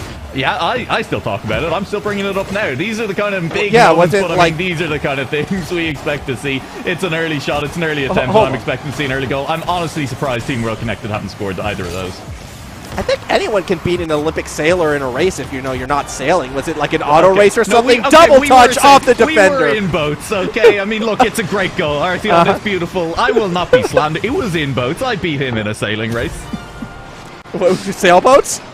Yeah, we sailed our sailboats, and I sailed my boat faster than his sailboat. Okay, I'm just saying, you know, setting up a napkin sail on the bumper boat ride doesn't count. Either way, 1-0 lead, World Connected. A fantastic goal to start things off as another double, another goal, this time off of Schalke. Yeah, look, they're good players. Ultimately, this is kind of what we expected. And there is a world of difference between the top Rocket League players and the rest of us mere mortals. Their ball control, their speed around the pitch is just sublime. That's a kickoff goal. That's one back. Let's go! Hey! Ghana got one through, and they can say they scored on ATK, or in this case, Team World Connected. The pinch off the kickoff, it was ugly, it was messy, it caught World Connected off guard, and it gets Ghana on the board. Did you see Johnny Boy, who's, you know, a big Rocket League caster? I believe it was Johnny Boy, was recently talking about how pro teams are all terrible at kickoffs, and it should be. Like, yes, it is the only set piece in Rocket League. It is something that you are able to practice. You should not be getting these wrong. And I mean, if you want to just add a little bit of fuel to fire, I think we just sent him that clip. Yeah, I think that might not be a bad idea as it stands. He'll probably be watching along and, you know, kind of wondering who are these players on this Ghana side and how did they find a new way to master the kickoff. As it stands, Schalke is just going to hand deliver a goal over to Artheon, and that's going to be a 3-1 lead. Yeah, it'll be quick 3-1 lead, a minute gone off the clock, and we are already in this position. And yeah, I mean, it's just that the pace of play is a world apart from what we saw in our last series already. They're quick, They're fluid behind the ball, there's players in support, and there's always someone sitting back apart from when it's off the kickoff. As we see Schalke now looking for another one. Just the speed right there. Too much for Ghana to handle straight down the middle. And we've got 4 goals in just over a minute. Yeah, this is kind of what we expected, unfortunately, I think, a little bit. Ghana happy to get that 1 goal. Other than that, it is going to be Team World Connect kind of just running the field on this one. I guess we'll wait and see at what point do they start going for something a little bit fancier. Are we going to see some ceiling shots? Are we going to see some flip resets? Are we going to see... What's that new mechanic that everyone keeps talking about where you flip off the wall and you hold your flip and... What's that one? You know the one. I don't know. I don't remember the exact name. Yeah, where you jump off the wall and somehow you touch your wheels to the wall as you're jumping off, and then you end up with a flip reset without ever doing anything. And I don't know. I mean, look, if there's a time to practice it on a stream in an international competition, I guess now's the time. Absolutely. As we saw a big setup for a double touch right there. Doesn't quite go through. I mean, when we saw sort of India in this position last week, they did start to sort of experiment a little more. Things got a little kooky crazy, and I wouldn't be surprised to see us go sort of fall in that direction again as well, because I think an important thing to remember when it comes to these players, and especially in games like Rocket League, more so than some of the other titles actually at the Commonwealth Games themselves, like more so than eFootball and more so than Dota, momentum and team mentality, everyone being happy, everyone laughing, having fun, is so important for team successes. So you'll see them start to have fun with the ball, with the game, and with each other as they make it 5-1 off of Schalke. It's true. There are very few Rocket League teams that win tournaments and kind of remain stone-faced, right? There are... You see it in plenty of other esports, you know. I'm thinking Dota, I'm thinking League of Legends, I'm thinking, you know, CSGO, where you see teams pop off, they win, they're incredibly dominant, and yet, like, a game ends, and they still just seem kind of chill about it, you know? They're not popping off mid-game when they're hyped. Rocket League is not that. Rocket League is much closer to some of the old fighting game communities, where when someone is winning, it is visible in the body language. They are popping up, they play it off to the crowd as well, and it's a ton of fun. That's why Rocket League LANs are so exciting. Yeah, which is why, you know, all these teams want to go there. They want to be a part of that experience, and you can sort of see the opposite effect, too, when a team struggles to show emotion, when they are sort of stoic. They don't always have the best results. I think this was very visible, actually, if you sort of watch the RLCS in Australia during the 3rd regional. The Renegades, a team normally that's super fun, laughing, very vocal, were pretty dead silent the entire regional event. They wound up just short. They don't get to go to the major in London. It does work out that way sometimes, and that's how come you compare that to a team like India last week singing One Direction as they were playing their game just to keep morale high, and they wound up going through with the perfect record. Yeah, I mean, we've said it before, we'll say it again. We're relying on India to organise karaoke for all of the teams in Birmingham when we get there, and, you know, hopefully we get the invite as well. I'd join in some karaoke with that India squad. Oh, absolutely. That would be so much fun. That would be an absolute treat. 2 minutes on the clock, though. We've gotten the Brazil scoreline once again. I don't think it's going to last, though. Shot off the backboard, double commit, follow through, gets the ball in. Werty gets their 2nd of the game. It's another nice goal for Wordy. It's reading the play off the back wall and denying your teammate. I think, isn't that the most important thing in a game like this at any point, Max? To make sure that you're the one that gets the goal and that none of your teammates do. Right now, Schalke on 4, Arceon and Wordy have both tied on 2. So the question is, will either of them manage to win that battle? Yeah, I think it could turn into a race for goals right now on World Connected, and I'm curious to see who will come out on top. As it stands, I mean, still completely up for grab with just over 100 seconds remaining in this game. Ghana back on defense. Going to try to use the backboard. Can't cut it off, and Wordy gets the hat trick. Arceon, listen, when you're fighting your teammate for goals, you can't pass to them. This is crazy. What do you do? You've set Wordy up. That's an easy finish. Dead center. I mean, Arceon's still... He's throwing. He's throwing. There's no other word for it right now for him. Goals are worth 3 points. Assists are worth 1. Sometimes you got to take that 1 point when it's available for yourself. You got to kick the field goal sometimes as opposed to going for the try. Is this some Aussie rules words that I'm too Northern Hemisphere to understand? No, that was rugby. That is rugby. Yeah, I mean, it's all... Well, yeah, I guess. But then the points were confusing, and look, ultimately... I don't know. It's fine. Look, Schalke doesn't get another. Why are we talking about real sports? You flustered me. Because rugby is in the Commonwealth Games now. That's actually something that's going to be played in Birmingham as well. So that's going to be a lot of fun when we get there. And We'll see if the goal will be able to come through right here. A lot of shots off that backboard, all to set up Action, who will get it in double digits club for World Connected, and there's still over a minute to play. Yeah, still over a minute to play, and they found those 10 goals here in game 1. Not a double-digit lead, as the one stat that they are definitely losing on right now is shot efficiency. Team World Connected, they've had a total of 15 shots. They've only got 10 goals. And over on the other side, 1 shot, 1 goal for Ghana. Team World Connected, they need to clean this up for game 2.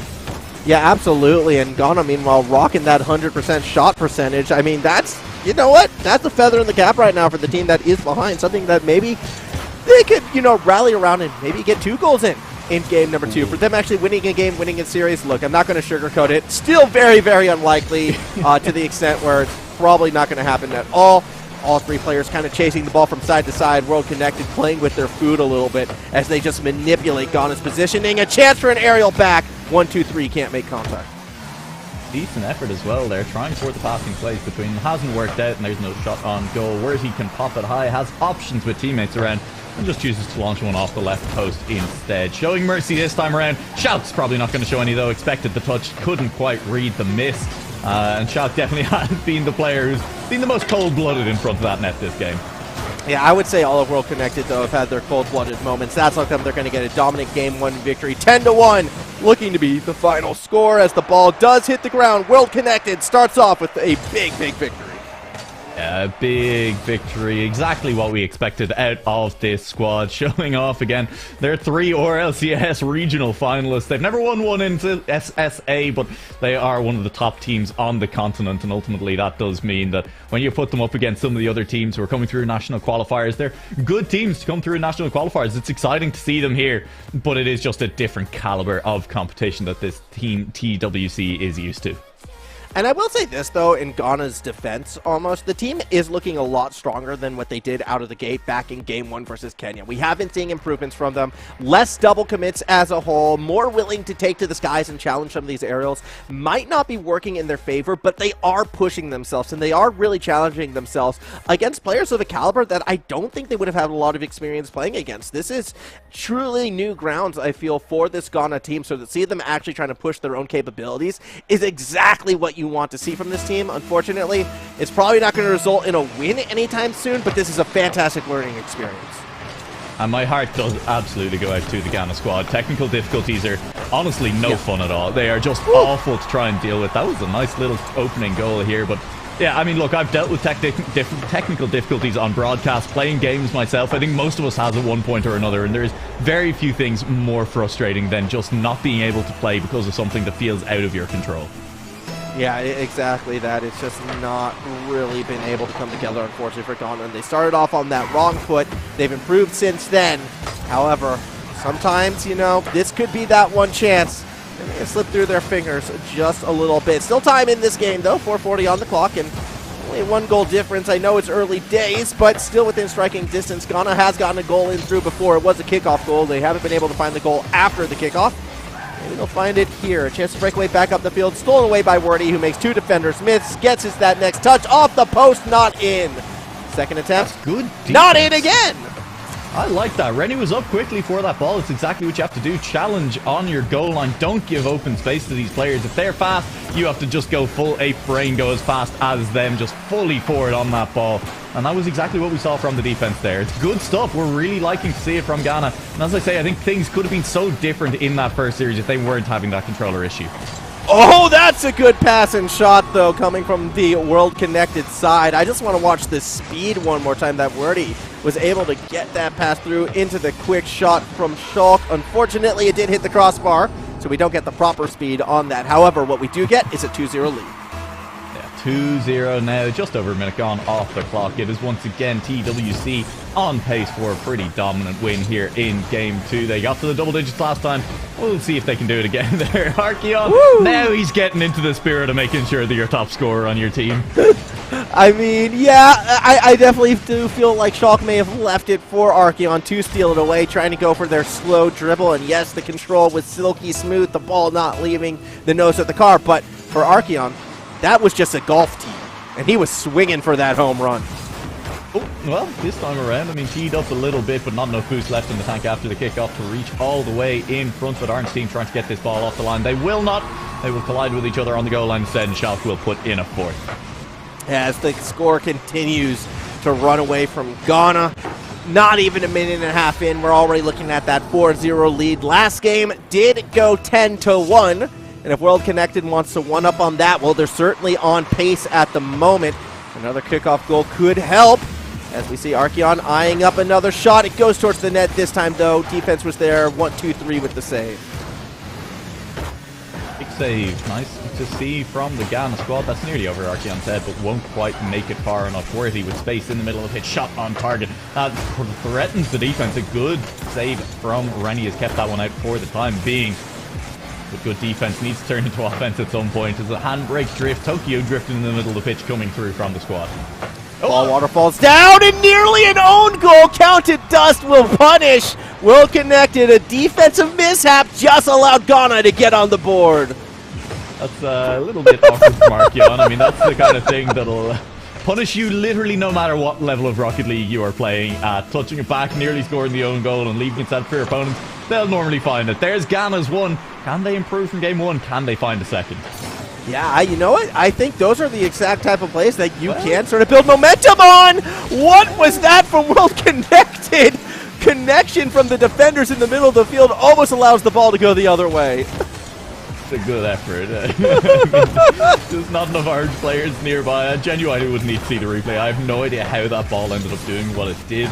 And that's how it be sometimes. And now we're back in the blue half one more time. This is a little bit of pressure from the Ghana squad. Schalke forced to rotate around, get underneath that one, and Wordy just is complete open air to try and get the ball further away. It's double commits on both sides as it takes two players. They're buddy systeming this right now.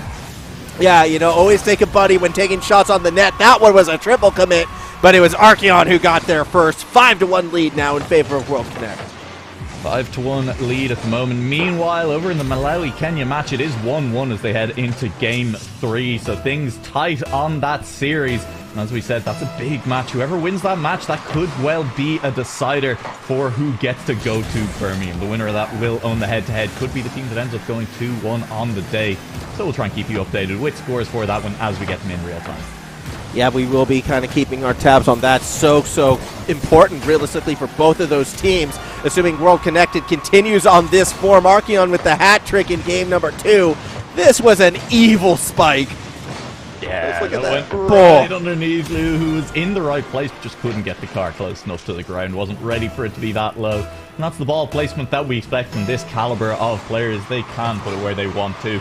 And it really is. There was a Sunless Can video a few years back that kind of talked about that as well. That step one of being a good Rocket League player is just, you know, put the ball forward, get it out of your half, get good connections to it. Step 2 is, you know, putting it forward and on net, really making sure it goes where you want to go as you move it forward. And then step 3 is being able to move it wherever you want. Sometimes picking the correct pass, moving the ball backwards as well. Yeah, I think we're seeing kind of two different teams at two different stages of that ladder. And I think that's completely appropriate. And that sort of approach to the game, like, that extends to all levels. So often when you get to the higher and higher levels of Rocket League, the goals are set up when a player mistouches the ball. And when I say mistouch, I don't mean, you know, missing the ball. Just sort of an awkward touch. The ball comes off them in a weird angle where they don't want it to go. And usually, I always like to analyze the first defensive touch, because I always think that's so important to figure out a team's mentality and, like, individual skills. Every single one of their defensive touches a bang to the opposite end of the pitch. Well, they might still need some work overall, but are they finding the gaps? Are they finding their teammates? That's the sign of a strong defensive player.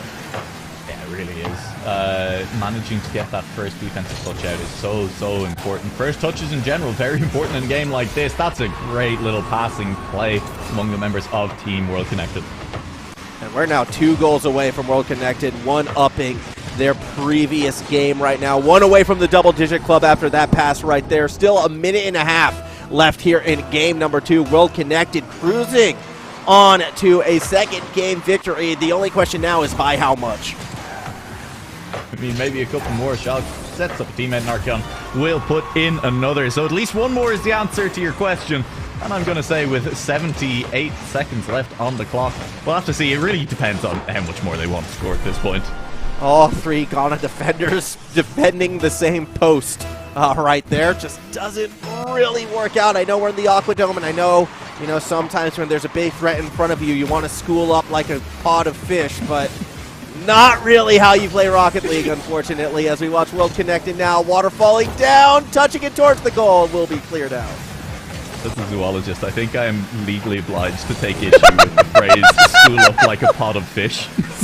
Well, I can't say school twice. I blew the school word too early. Shulk makes it 11-1. Yeah, all right, I'll let you away with that one here. As once again, Shulk will find a goal. Yeah, there you go. That's an animals mark. Do you know, Formal, what you call a collection of zebras? It's not a herd, is it? It's not a herd of zebras, no. What is it? I do not know. A group of zebras is a dazzle of zebras. Oh, that's magical. Isn't that wonderful? Isn't that just lovely? I like that one, okay? I feel like, with everyone as well watching from, the Africa region coming into this, they all probably knew that. That's me being, opposite end of the planet, not able to put it together. Speaking of coming together, though, World Connected bringing players together for goals like this. Great team play. Yeah, that's really nice. And that final touchdown from Archeon to leave Shaq completely set up. That is exactly the kind of ball control we were talking about. Being able to put it wherever you want. If it's a backwards touch, just being able to get that soft touch with your tires to drop it down to a teammate. That's what we like to see out of these players. That's why Rocket League at the top level is so fun to watch, because there is a level of control on display that, I know I'll never reach in a million years. Yeah, absolutely not. Again, World Connected definitely putting on a showcasing, that is for sure. Final 10 seconds here in game number 2 before we gear up for our third game in this series. World Connected will find themselves one game away from a clean sweep, similar to what Kenya did to Ghana just before. Ball, though, has not yet hit the ground as we wait for it to drop. And there it is, World Connected, 2-0 so far on the series. 2-0 on the series, cruising their way comfortably into this game 3 as well. It'll take, I don't know, I guess potentially a controller disconnect on the TWC side as well before I really see Ghana having a chance to come back into game 3 here. But hey, stranger things have happened, we could see something wild go on. There's a reason we play out games in any sport, right? It doesn't matter Absolutely. What it is, you have to just play it out. You can't just say, oh, well, it's on paper, this is what happens. So we just have to leave it from there. We're still expecting Team World Connected to come in and take this game 3. We're still expecting them to comfortably start off their path to the Birmingham Commonwealth Esports Championships. Yeah, this is sort of step 1 for them, and so far it's smooth sailing. Only a couple little mistakes. Again, we had the near own goal. That was a bit yikes. That midfield play where 2 attackers bumped into each other, the ball wound up behind them. That could have been devastating. And against faster teams, those are the mistakes that can cost you. So, while it hasn't been perfect, again, Ghana, unfortunately, the boost management, the pace has just not been in their favor. World Connected has been driving them around the pitch, and as long as they continue to do so, they should have advantages in this series. Yeah, should still continue to have all the advantages that they need. There's a good pass into the middle of the pitch, but Archeon on 0 boost and heading the wrong way will be denied a follow-up on this. There is good boost right now on Rennie. Will beat out one player in the middle of the pitch. Has a bit of space to work with now. Could Ghana score the first goal of this game? It looks unlikely as Archeon is now carrying the ball out of defense. Takes it over the top of Counted Dust, and there it is now for Worthy, who puts one on target. Ghana competitive in the first 30 seconds, though. Yeah, they are. We saw a little bit of offense. We saw a corner setup. Unfortunately, they weren't able to keep that momentum straight away, although this could be their chance. Ball through that corridor, up for grabs. Count going up against Archeon, and it will be Archeon sort of winning that one out. Back and forth we go. Another pass, another setup. Ball towards the net. No one there to bang it through. Ghana, this is the most threatening they've looked since the start of this series, realistically. However, eventually it does fall apart as World Connected finds the clear. And they find more than the clear. They find the goal. That touch, that angle from Schalk is great. That was a very, very fast reaction right there. As Schalk, just puts that one straight through over the top. 2 defenders couldn't make the touch on it that they needed. And we have ourselves, once again, an early World Connected lead. Yeah, an early World Connected lead, and a good save from you to deny a second one going in instantly, but a second one feels like it may come sooner rather than later. No one waiting back post that time for Team World Connected, and so they will be denied the second for the moment. That's a good touch by Shock. Tries to find a teammate, a pinch between Wordy and a member of the opposite team, potentially looking for a double touch in his own goal, but realised he was not in the great spot, bailed out of that touch sooner rather than later. Counted Dust has to backflip out of the way, leaves it for 1-2-3. Nice dribble, and you know, 1-2-3 has had the best mechanics so far from this Ghana side from what I've seen. Counted has been, you know, probably the best positional player. There are moments of brilliance from the Ghana team. However, that's how you do a pass play. Great connection from World Connected. It's a nice little flick from Archeon. Ball on top of the card. The first touch is great, delaying that first touch to make sure it was good as possible. And the second touch is just the straight flick up. That ties straight back into what you were talking about earlier, Formal. That first touch is so important in Rocket League. And we've seen that time and time again from this squad. There is one squad here, Team World Connected, that are getting good first touches. And on the other side, their opponents with no fault of their own, just aren't RLCS caliber players. The first touches are a little bit looser. It's a quick score update. This game is now 3-0. There's the score update. Shulk puts it in now. Oxo 2-1 currently in Kenya's favor, happening in the other matchup right now. So Kenya, one game away from starting their evening off 2-0. And I mean, 2-1, that'd be great, assuming that they can't manage to take down Team World Connected. Oh, hello. There's a chance. Maybe they will manage to do it, as it sounds like Formal has found another moth in his room, potentially. No, it's us. Yeah, we just needed to say hi so far, that's all. As we're going to see Werty, who will clear it across that middle of the field right now. Ghana back on defense. Archeon crossing up the pitch. I think they're going to go for something special here. One reset. No second reset. Instead, it was a pass and a save. Archeon just stealing the glory away. Stealing a little bit of glory away on that one. Denying the chance here is Wordy struggling to recover in the air. And Wordy had recovered. I mean, you gotta give credit to the man for that. But it gets denied anyways. Look, he gets collided with, he gets bumped, he's gonna make it. It's gonna be a great goal. Oh no, Shock's there.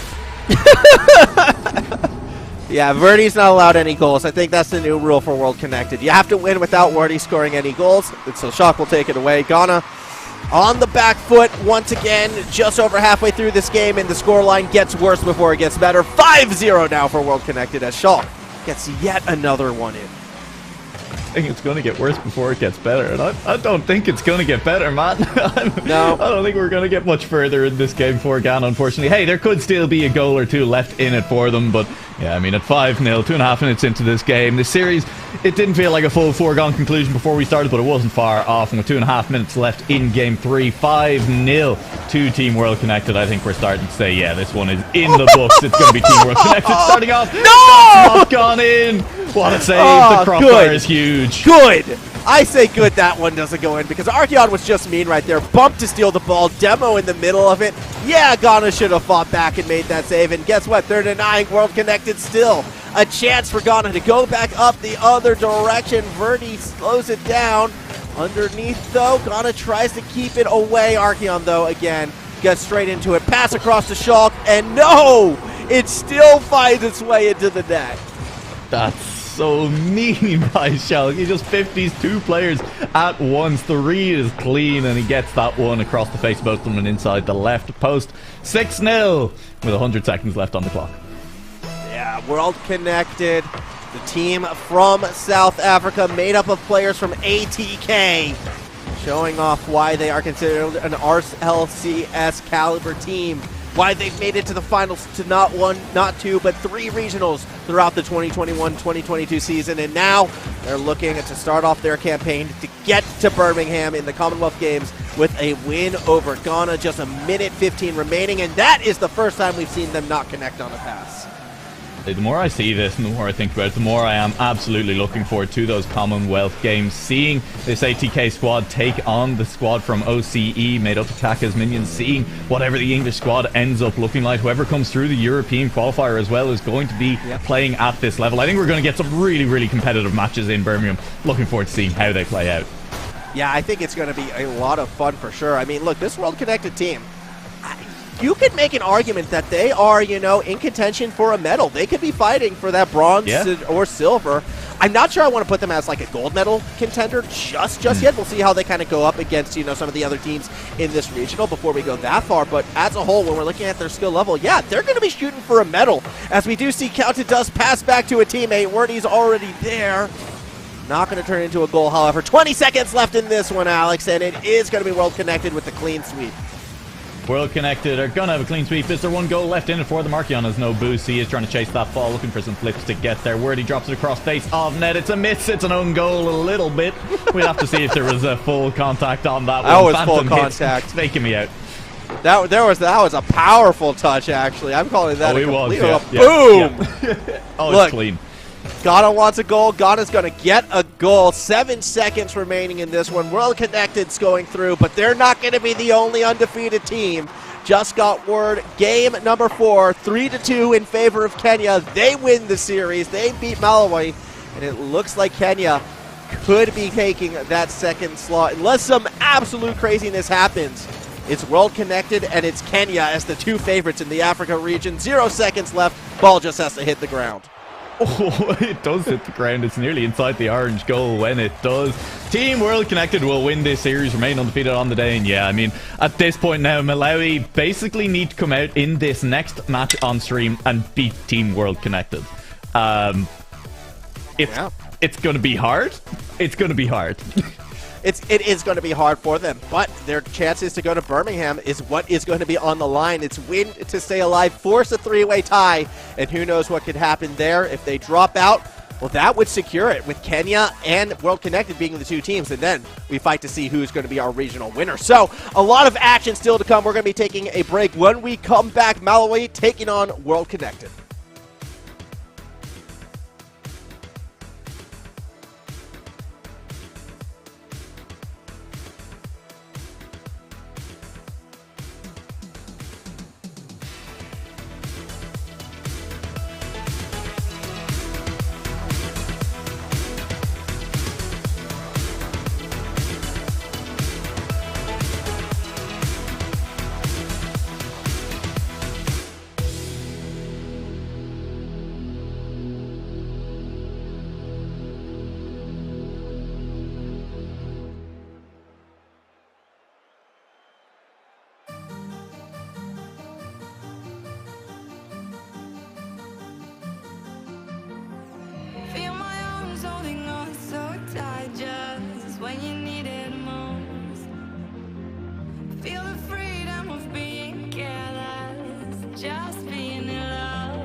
it's coming at you like monsters in the night, and you feel the danger that makes you wanna hide. When the cards are stacked against you and you're standing on the edge, now's the time, now's the time. Think about all the dreams you keep inside. Think about all the ones you love. I know this beating heart will be my guide. I know that we can overcome. When the world's so cold and we're losing hope, I need her, I need her. When the darkness comes and we're overrun, yeah, I need her. That's when we need each other. Welcome back, everybody. It's now time to introduce our fourth team to the stream. Malawi about to take on Team World Connected in what is a battle for survival. If World Connected win this series, Noah, they're going to be 2-0. Kenya's already 2-0, and we'll have our two teams already qualified from this region. Yeah, and Team World Connected there coming off the back of a fairly dominant, convincing win over Ghana. Malawi off the back of a hard-fought loss against Kenya. 3-1 in that series, with Kenya picking up momentum as it went on as well. So Malawi are going to have to show something a little bit special here if they want to try and take on this or LCS caliber team, if they want to try and make sure that they are still in the running for a spot in Birmingham.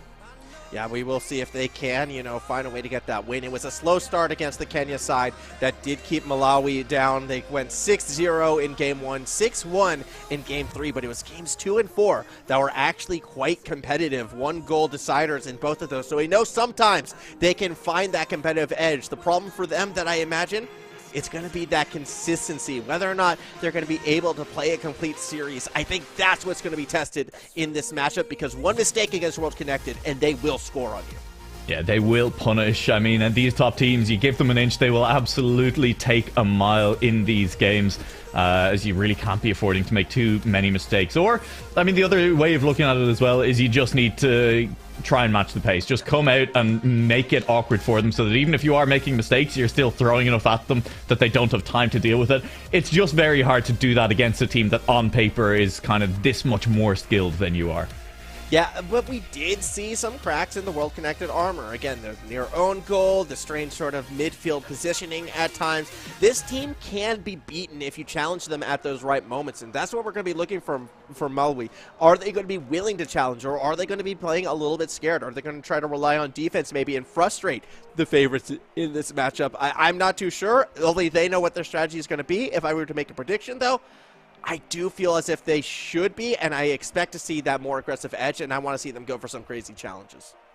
100%. So if we have to put together a list for what to do as an underdog to try and beat the favorite team, you need to start off strong, you need to play your own game, and you need to try and make sure that they feel a little bit uncomfortable in the series. And you absolutely need to make sure that you are catching out anytime they make a mistake, you are managing to punish it. That's what we're looking for from Malawi here. We're looking for Team World Connected to book a spot in Birmingham for the first ever Commonwealth Esports Championships. Archeon's going to put a goal in 3 seconds. They are hungry for it. Yeah, World Connected not wasting any time right here. As you can see, Shulk on that kickoff got just enough space for Archeon on the cheat, and even though two defenders stayed back, neither of them in position to slow down World Connected. A massive start for this team from South Africa as they get the first goal. Now, if in open play, Team Malawi can do anything differently, it's going to be a pass from a Malawi defender down to Archeon, and he puts another one, same spot as the first, right underneath the crossbar. As we watch that one again, no one on the defense was willing to drive forward for that pass, and this is what I was a little bit fearful of for Malawi. If they are going to play afraid and play more defensive, you can't let passes like that go uncontested, otherwise it's just a straight pass to the opposing team. So hopefully from Malawi, they recognize that they're playing a bit too far back and they're willing to play a bit further forward. Shulk looking for a great setup. How does Wordy find the angle from there? That's a tough angle to find, but that is a team play. Wordy comes off the back wall to get that one. it's mean. It's a little bit mean to do that to your opponent here. Only 20 seconds into game 1 of a best of 5. But hey, I guess make your mark. Make them understand exactly what you're here to do. Well, I mean, if you're world connected, you're thinking this is the series that gets us to Birmingham, so no time to mess around. They win this one out against Malawi. They are going to LAN, as well as Team Kenya, who is probably watching along and rooting on this world connected side. Now, just because our 2 teams will have qualified doesn't mean we stop the matches as Schalke gets another one through, because seeding still very, very important, especially if any sort of mishaps happen. We still need to have our 1st, 2nd, 3rd, 4th place team. However, if World Connected continue at this pace, they're going to Birmingham alongside Kenya. Yeah, I think right now that is directly where this series looks to be heading, and it will mean that our final match of the day between Kenya and Team World Connect will be a decider to see which of those 2 teams is the top seed representing the African region at that Commonwealth Esports Championship. And it's going to be a tough climb for Kenya to prove that they are a worthy 1st seed up against the Team World Connect, who are on fire today. Archeon is scoring when he wants. Archeon already a hat trick, and we're already 1 minute in. You can see that ball lobbed right up there. Grim just not feeling confident enough to try to defend that backboard. Ball winds up down and through. 5-0 lead. World Connected march further and further ahead. They slow down as this game goes on. You'd hope so, because otherwise we're in for a 25-goal game for them from here. Okay, they're not really going to slow down. Schalke doesn't quite get the flip reset on that one, and it will be a big save for him. G-Man the Great, a name that we're not giving enough praise to, because we're not getting to see a huge amount out of the Malawi side right now, as it is all Team World Connect. Yeah, hopefully, you know, we get to see a bit more from this Malawi team. At the moment on defense, they're starting to read that backboard a little stronger, get some space behind it. One player did press it forward, so we are seeing some positive improvements after the 1st minute of play. Unfortunately, the scoreline's already 5-0 after that 1st minute, so it's going to be a tough ask for them to crawl back. We'll see if they keep it together. That said, if I'm world connected, I know the temptation could be there to ease up on that gas. I wouldn't want to, though, because so much is on the line with this series. You do kind of want to really get that game 1 in with some authority. Just kind of want to bury your opponents, and they will continue that. Another shovelful on top here. That is 6-0. This ball awkwardly bouncing across the line as Wordy looks to come off the back wall again. It turns out he can't hit it from that angle consistently, and I think that at least has to be comforting for all of us. I mean, it's definitely going to be comforting for the other team sort of watching along and wondering, oh geez, how do we beat this team? Okay, they're not infallible, but they're still confident enough to go for that shot multiple times, and to be quite frank, I wouldn't want to risk the notion of them missing it after already seeing them hit it once and, well, seeing them hit shots like this as well. Hey Frank, I'm Alex. Hi, Dad. How are you today? You can't say that. It's no. That was a dad joke. Yeah, it was. I mean, I'm sorry. Look, I'm watching a game. It's 7-0 right now. It's a little bit tough to watch this one as Archeon is trying to pass that one back down across the face of goal. Team World Connect, they are just showing a caliber of play that I think we knew it was going to be very difficult for anyone to match here. Wordy puts another one through. So fast off of that sidewall. Just watch the pop when Wordy decides to commit for this shot right here. They're rotating back around. Boom! Immediate lunge towards that play. So decisive, so accurate, so deadly as well. 8-0, we're not even halfway through. Hero, as we said, it's not quite on course for the 25-goal game that they were on track for after the 1st minute, but I mean, it's still not far off the 20-goal game if they really want to start pushing, putting the foot down and going for that. I think we're likely to see double digits, and it probably will be a little bit of a release of the gas at that point. Yeah, I think once you get a double-digit lead in a game like Rocket League, that is when you can start to sort of breathe that sigh of relief for Malawi. Not the game 1 they were looking for, but, you know, to remind some people, they lost game number 1 in the series against Kenya. It was 6-0, I believe, but then they went back to win game number 2. So this team can bounce back. However, Archeon gets another one in. 9-0, 1 goal away from the double-digit club. This would be more ting a bounce back. I think we need to come up with a new word for whatever they managed to do in game 2. If they somehow turn around this into a win in game 2, DDoSing, I think potentially would be the word that I'd use for it, as that might be your option for managing to take it down, as where he will demo Grim on that goal line. Archeon has Schalke in the middle, Looking now to find him, pick him out on that one, and Shaq will be sitting, waiting, open arms, finds a goal. We're into the double digits.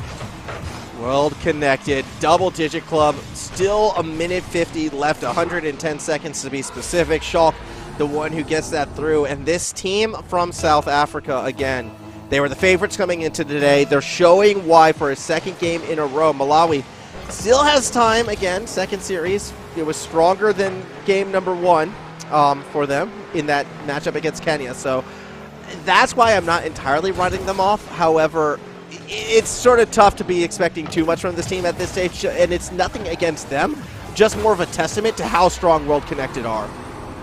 Just showing the class here, and as they say, form is temporary, class is forever, and there is a bit of class coming through for Team World Connect right now, as they are 11 goals up here with 90 seconds left on the clock. At some point, yeah, no, they can't take the foot off the gas. They might not for a little while yet, though, as they're continuing to put goals in the back of the net. I'm just waiting. If G-Man manages to score a goal, I just need you to know that I will lose my mind. Well, Wordy almost got one right there, and I have to agree. I want to see G-Man get that one through. A little bit of a fan favorite from the chat as well, and those who are watching along from what I'd gather. G-Man could be the hero that Malawi needs on screen right there, trying to push it through the corner. Unfortunately, stolen away by Archeon, who gets one reset. Doesn't get the second. Oh, a double commit attempt. G-Man actually got cut off, and now Schalk tries to go the other way. Defense makes the save. 1 minute to go. 1 minute left on the clock. A save coming through for the Malawi side, and that's going to bounce off the post. G-Man flips underneath it as well, but it nearly goes over to his teammate on that play. It is low underneath, and it's going to be very much underneath it as Wordy sails overhead. Slips one inside the right post, and it's 12:44 seconds. As we do see again, Worty with that touch shot straight down the center. 12-0.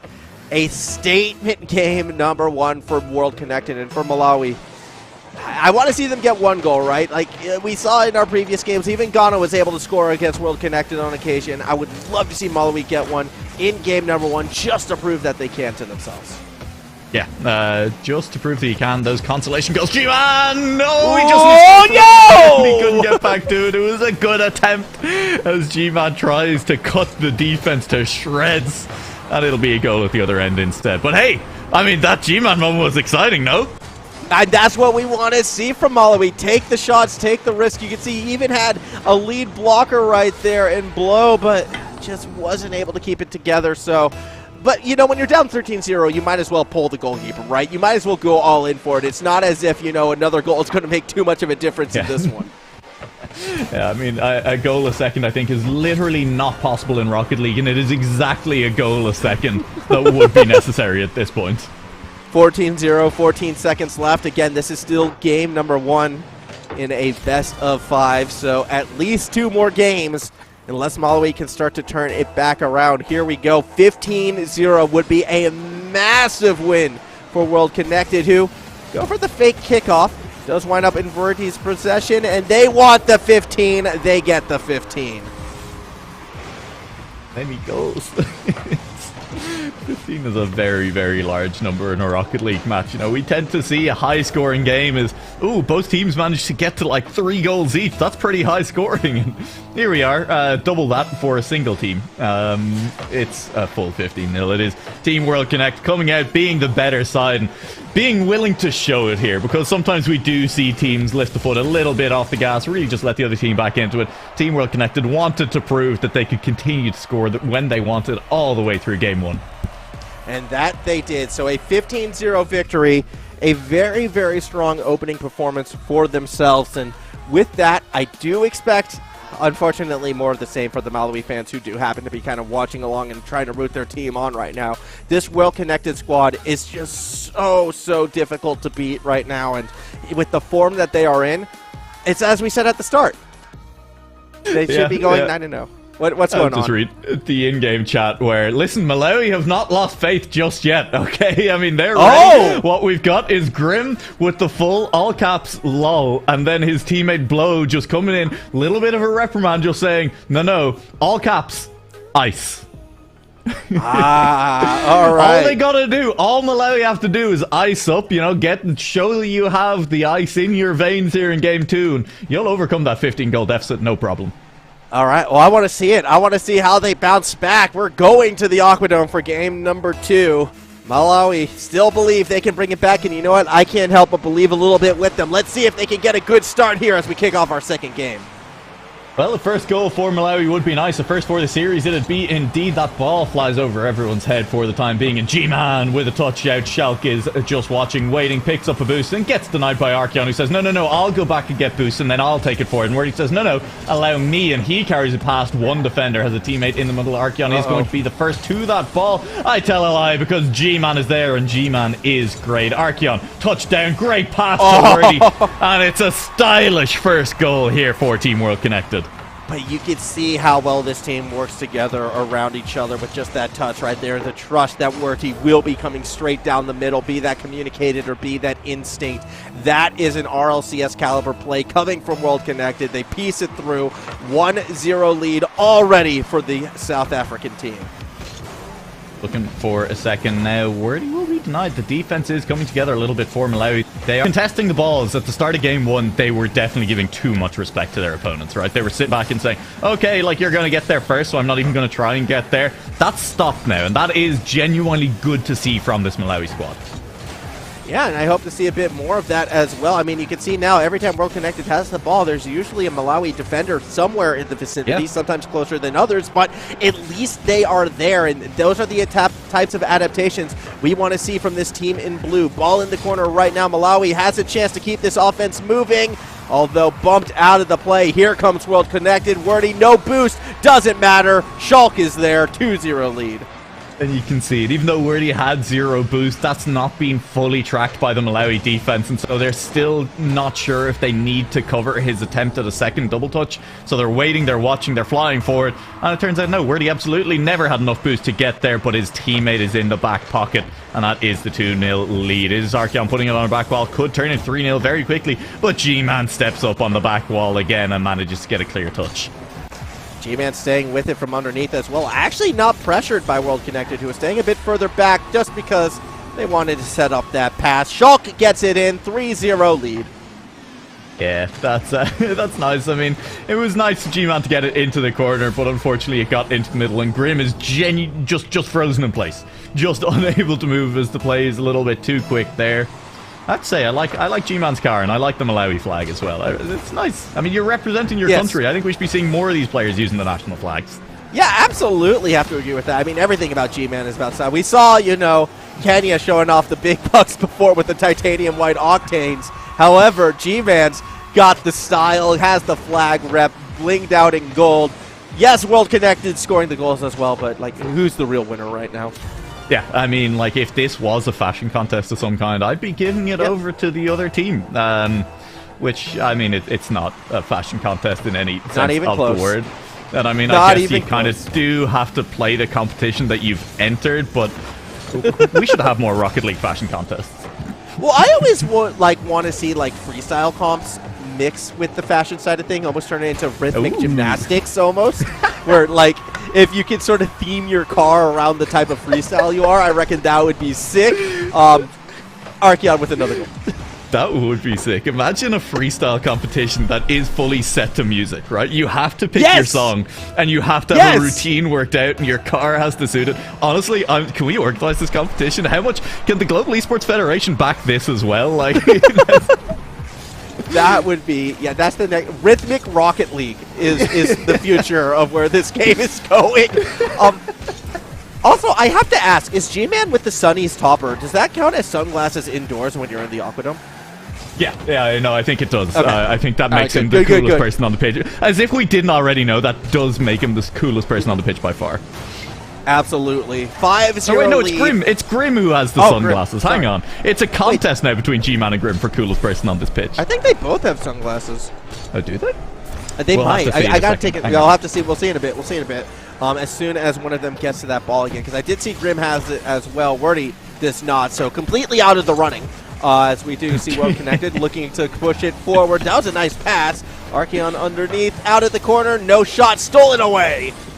I mean, okay, if we're talking fashion, though, I think Archeon has to get some credit for, having arc in his name and then having, the little arcs of electricity running back along his car, right? You have to give some credit there, I think, to be okay, you're on brand here.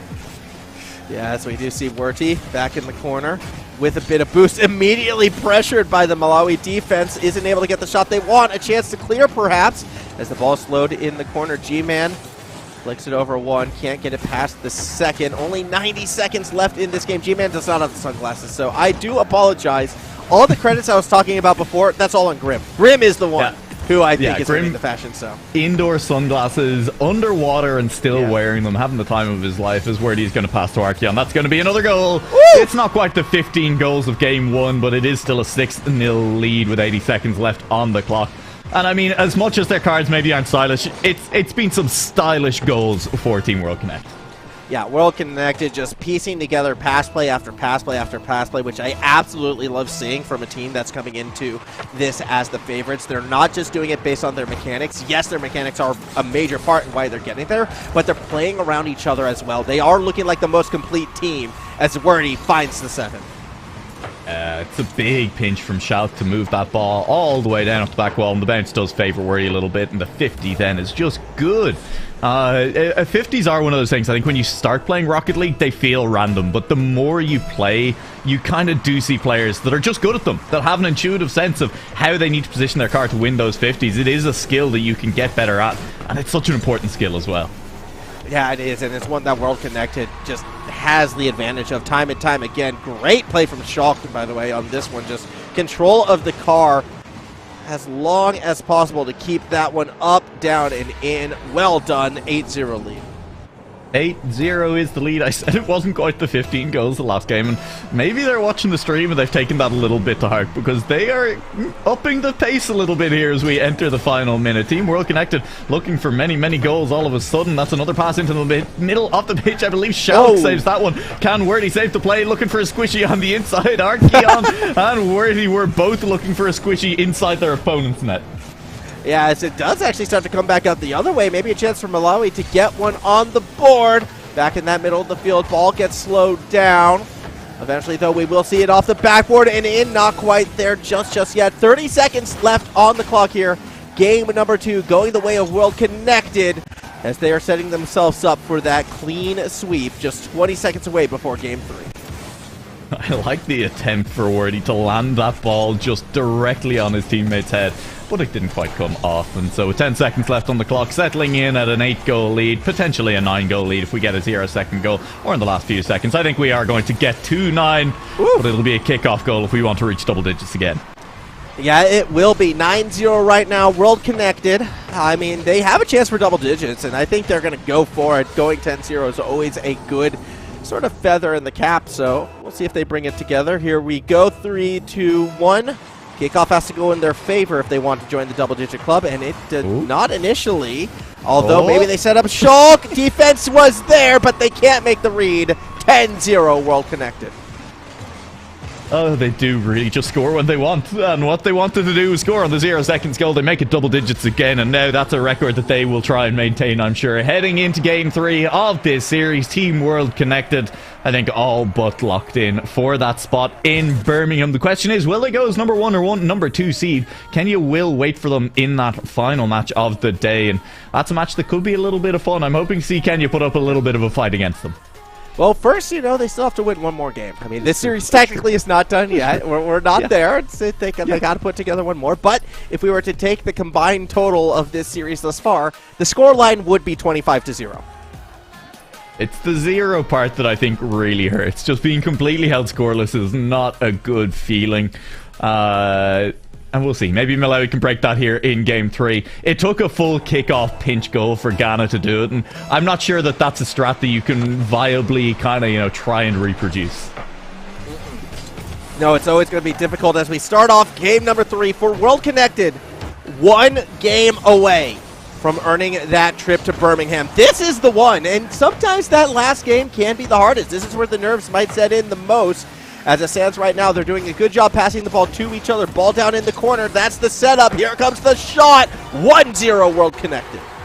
1-0 to World Connected. I mean, like you say, that last one often the hardest, but it doesn't look like that's getting to World Connected at all. Definitely the team as well. Even beyond just, talking about how good these players are, the team with the most kind of like big tournament experience coming into today. So if there is a team that should know how to play under the pressure, it was always going to be this Team World Connected side. Yeah, but they're also the team that's never been able to win, right? They've true. gotten second place a couple times. They've never been able to piece together the entire I think run. getting all the way through a bracket of a regional in an RLCS setting and getting to a finals, that's still some level of delivering under pressure. All right, I guess I'll give you that one at this stage, especially against a Malawi team that hasn't really been proven at that level as well. Verdi saves his own shot just to set up Archeon, who gets the goal. That's a wild save. What a pass. I mean, fully calculated. And then Archeon nearly missed, and G-Man nearly got there. But I guess on that play, it was only G-Man the pretty good. Yeah, that was a big-time play right there from World Connected as they continue to put more and more goals through. This should be the double. Not there. It's an own goal, I think, unless Shulk was the one who got underneath. No, I think it's kind of an own goal, but it's mostly because Grim is just not quite positioned to wrap underneath that ball. Look, Grim technically hits it in, okay? Grim technically own goals it, but I mean, it was always going in anyway. And you have to always question, what is the definition of an own goal? Is it literally just who gets the last touch? Like, it's not, right? Nah, yeah. For me, it's if a defender touches a ball that's going in regardless, that's not an own goal. Exactly, yeah. So we'll let Grim off the hook this time. No own goal there. Yeah, yet. Give it time. We saw some really... There has not been the caliber of own goals today that we saw in the Asian qualifier. There were some absolute bangers. Oh, Asian qualifiers take the cake for some of the best own goals I've ever seen. That was fantastical stuff. Truly the thing of fairy tales. Yeah, I mean, the double touch from India. Magnificent. That one was beautiful. The big one. That one is what I still remember to this day. Just like World Connected, I think we'll be remembering this day if they could keep this game in one piece. A 3-goal lead, just over 3 minutes remaining as they continue to put pressure on that goal line. Malawi does get back behind, though, and they are trying to create some space. It's not enough straight away, though, as Archeon gets another one through.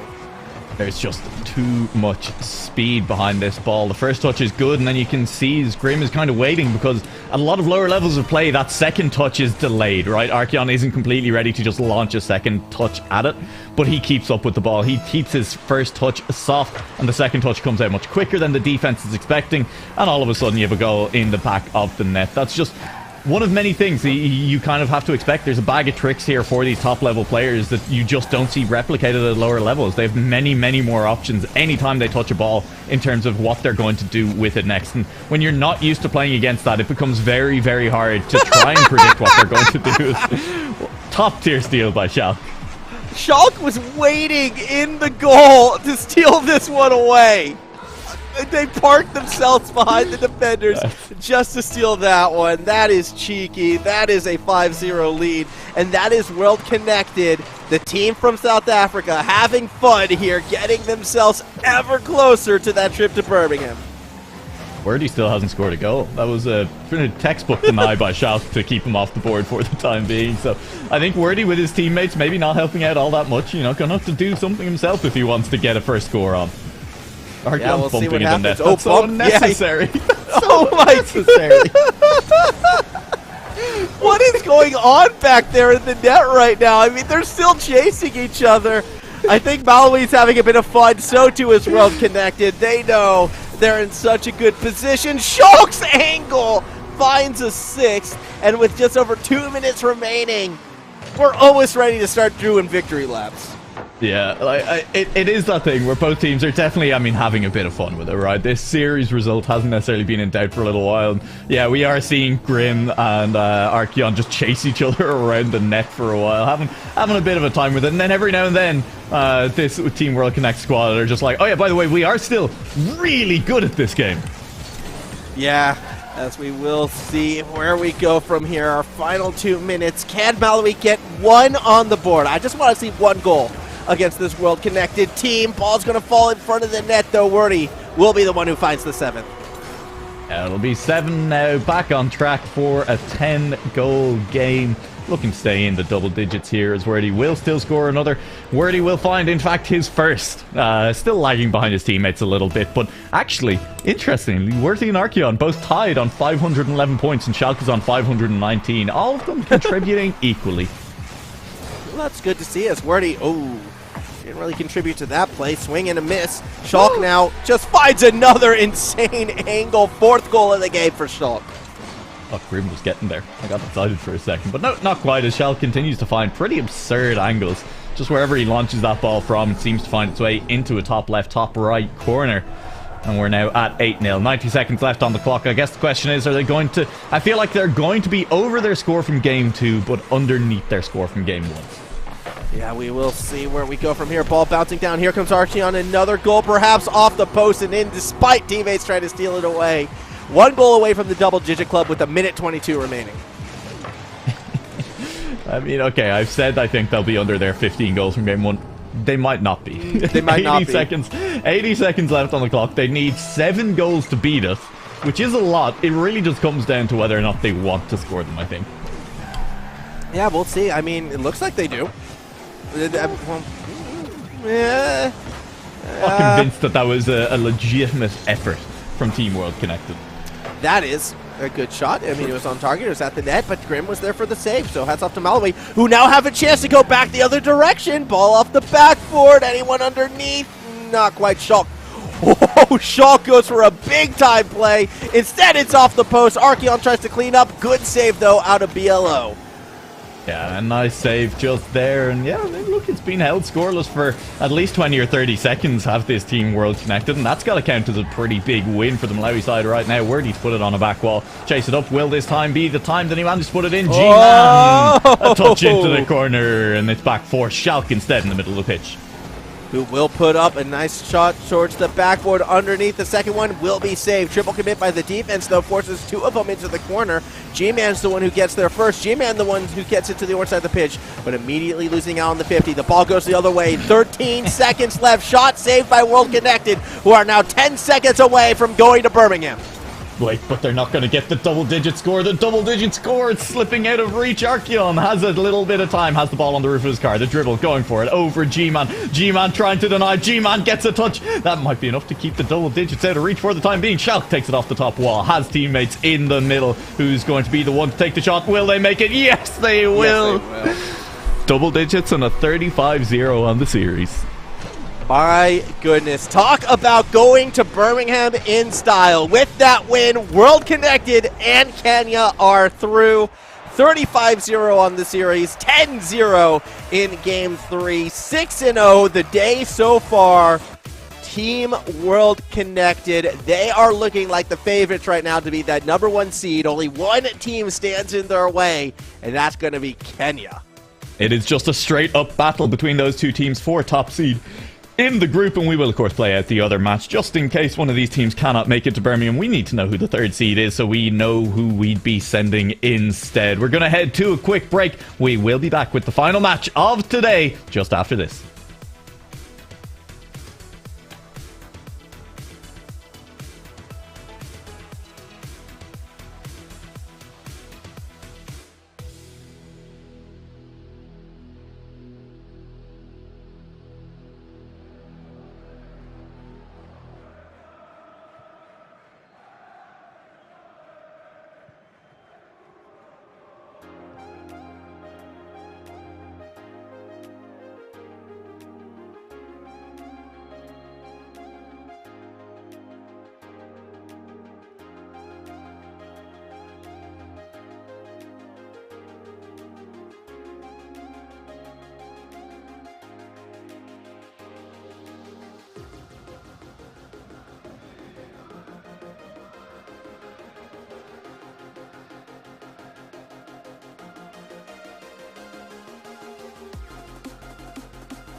just being in love. Everything will be alright. Through the darkness, through the night, no fear anymore.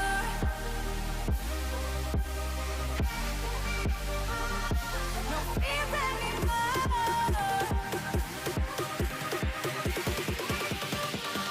No fear anymore.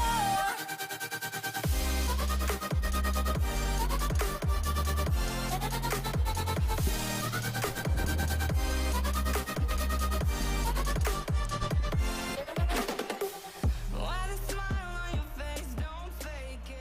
You don't have to. It's all come down to this in a lot of ways. Yes, we know who our two teams going from the African region are, but only one of them can say they were the best team on the day and they went undefeated throughout. It's going to be World Connected taking on Kenya to see who is that #1 African team. And Noah, I have to feel like I'm leaning towards the South African squad in this one.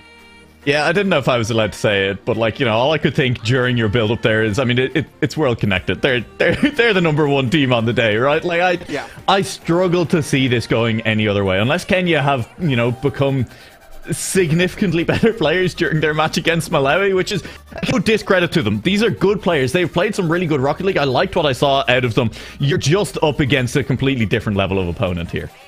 Yeah, that's just it, though. However, for a team like Kenya, this is going to be their first taste of what they could be expecting when they get to Birmingham. Like, this is going to be a team that they're going to have to beat if they want to make that medal run fight for that third place. I mean, this could be a matchup that could kind of, you know, get them maybe warmed up to that pace. I know 2Volt, no slouch of a player. Dr. Nasri as well was willing to commit with the rest of the team. These are kind of the two players who stood out to me in that earlier series against Ghana. However, in that series against Ghana, we never really saw them challenged or tested. This series, that's absolutely going to happen. So we're going to see who from this Kenya lineup can actually rise up. I mean, I think I look at it and I think today could not have gone better for Kenya in terms of scheduling. I mean, they got Ghana first, relatively straightforward series. They warmed them up into the day. A bit of a challenge against Malawi to really kind of get the blood flowing, to get those kind of elevated reactions, make you start to think a little bit more about the game that you're playing, and then closing it out with your hardest test, having already locked in and secured your spot at the Commonwealth Esports Championship, and now a chance for nothing to lose for this Kenya squad. They can go all out. That's exactly what I want to see from them. And I think that's exactly what you do. I mean, there's really no reason not to lay it all on the line right now. You don't have the pressure of needing to win this game to go to Birmingham. This is sort of a victory lap realistically for both these teams, and a real chance for Kenya to test their mental, a real test for World Connected to prove that they are unquestionably the #1 team in the region. We are on the pitch. We are underway with game #1. Yeah, a little bit of a double commit is not how this game needs to start for Kenya, and Schalke will find a clean double touch with the space left by it and will manage to find that first goal. 15 seconds in, and it's Team World Connected on the board. Didn't take long, did it, before Schalke got another double touch. And I feel like this is the third time we've seen Schalke open up the scoring in a game with the double touch as well. Look, the mechanics on this World Connected team, they are consistent, if nothing else, when going for undefended double touches. Yeah, they are pretty good when you give them space in the air. When you give them space at all, it doesn't even have to be in the air. It's just there. You leave it in front of your net and there's not a player close enough to it. There will be a shot coming in. It'll be a hard shot to save. Here we go. You can't help but feel it like that. Here we go again. Feeling coming in. 2 goals in the first 30 seconds. World Connected. So fast off of these kickoffs. So decisive with how they want to play it. Already have that 2-0 lead. Looking for a third. The defense this time has the save. Yeah, it's a good save, and it's a good follow-up touch as well from 2Volt, but uses a lot of boost to get it down this side of the pitch. Good follow-up, though, from Dr. Nasri, who is behind him, is keeping this ball moving forward. All of a sudden, Kenya, with a little bit of pressure of their own, they haven't really managed to stretch that blue defense just yet, though. It's looked comfortable this entire time from Team World Connected. It looks more than comfortable. It looks clean as Schalke carries that the length of the pitch inside his own half to win the 50 on the opposition goal line. And this is the second time today we've seen Schalke get a hat trick within the first minute of play. The South African squad of World Connected, 3-0 out in front. Yeah, 3-0 with only a minute gone is It's a tough way to start any match, even if you kind of expect the teams to be a little bit more even. That 3-0 starts to feel pretty brutal. It's a hard lead to overcome. I know for a fact that it's where all of my teammates in ranked decide the game is over and start spamming those surrender votes. But right now, I mean, Kenya, they looked better. That goal took longer for Team World Connect to score. Kenya had possession of their own, had pressure, and they could still make something happen. You know what that tells me? That EU is a bit more civilized than OCE, because for me, like, I have people start spamming the FF as soon as the game gets tied after we go 1-1. It's like, oh no, they scored on us, it's over. Good thing Kenya doesn't believe in that right now, because that's another goal going against them, but they're still out there fighting. 4-0 though in our first minute and a half. That has to be the next April Fool's Day joke from Psyonix. It's just a game mode where it is literally always first goal winner. And you're like, well, this is just the new ranked system because you all surrender after 1 goal anyway. Yeah, exactly. I still want to see a Royal Rumble-esque ones tournament where it's like 1 goal, like golden goal from the word go, but like you quickly cycle through 30 competitors and see who the last one left is. I reckon that could be fun. Counterattack straight up the middle, though, will go to Wordy, will go in the net. 5-0 lead in favor of World Connected. But I guess to quickly bring it back, that's one of the great things about Rocket League. There's so many different types of tournaments people can kind of set up with this game. It's true. Absolutely. There's so many different formats, even just in terms of the number of players on the pitch. 2s and 3s are such different game modes, and they are still worlds apart from 1s as well. So, yeah, you want to set up good competition. I know it's been a bit of a kind of hot topic in the community recently, talking about different types of competition, trying to mix up this top level of competition. I think 3v3 as a staple, just plain cars going at it, has so much depth to it that it is a wonderful flagship mode. But like you say, there is plenty to be done if you want to make interesting kind of different formatted tournaments. Yeah, I do agree, but when it comes down to like how the game is meant to be played, yeah, don't mess with it when it comes to RLCS events or when it comes to international events like this. This is the type of Rocket League we want to see. Maybe a little bit more competitive as things get a little bit deeper in. Right now, Kenya, game? a rough start for Kenya right now, I think, to put it mildly. But again, they're in. They have qualified. It's 2 teams from the African region. Kenya has secured themselves at minimum a 2nd place. They're happy with this one no matter what. And take a look at that shot. Ryan Senpai proving, yeah, there's still fight in this team. Yeah, they'll do what basically neither of the other opponents for Team World Connected could do today, and they just score from open play. I mean, previously it was a kickoff goal. It was maybe a little bit scrappy with a near own goal from Team World Connected that led to a 2nd goal for Ghana, and it was 0 goals in total for their opponents in the last series. But Kenya, I mean, that's just a good shot from Ryan Senpai near the halfway line. Yeah, it was, and I have a feeling like we're not going to be quite done yet, maybe, from this Kenya team. As Dufault is able to take it out the corner, looks for the dunk, doesn't quite find it. Ball back up in the opposite direction. The doctor underneath tried to find 2Volt, found an attacker instead. Now defensive passes trying to cross up the World Connected side, but they stay back. They don't commit to the pass play just yet. They're trying to play that gold line defense, looking for the counter-attacking chance, and they may find it here. 2Volt straight down the middle, saved by Shaw. I like that attempt from 2Volt. It was a good flick. It will now need to be a bit of defense out of the Kenya squad. Can they get back in time? That was something we questioned in the first series as well when they were playing against Ghana. Can this Kenya squad get their rotations clean? Can they get the defense back in time? Because they do like sending a couple of players up on attack. They do like trying to commit to it. What a fake! Oh, that's so mean. Shulk, I mean, was there for the goal. Watch this again. Oh! You can't do that to them. That's not fair. And that's the goal that makes it the Brazil scoreline as well. Yeah, I mean, it's pretty tasty. Yeah, I mean, look, I just want to go back to saying nice things about Kenya real briefly, even as they drop down to 8-1 down.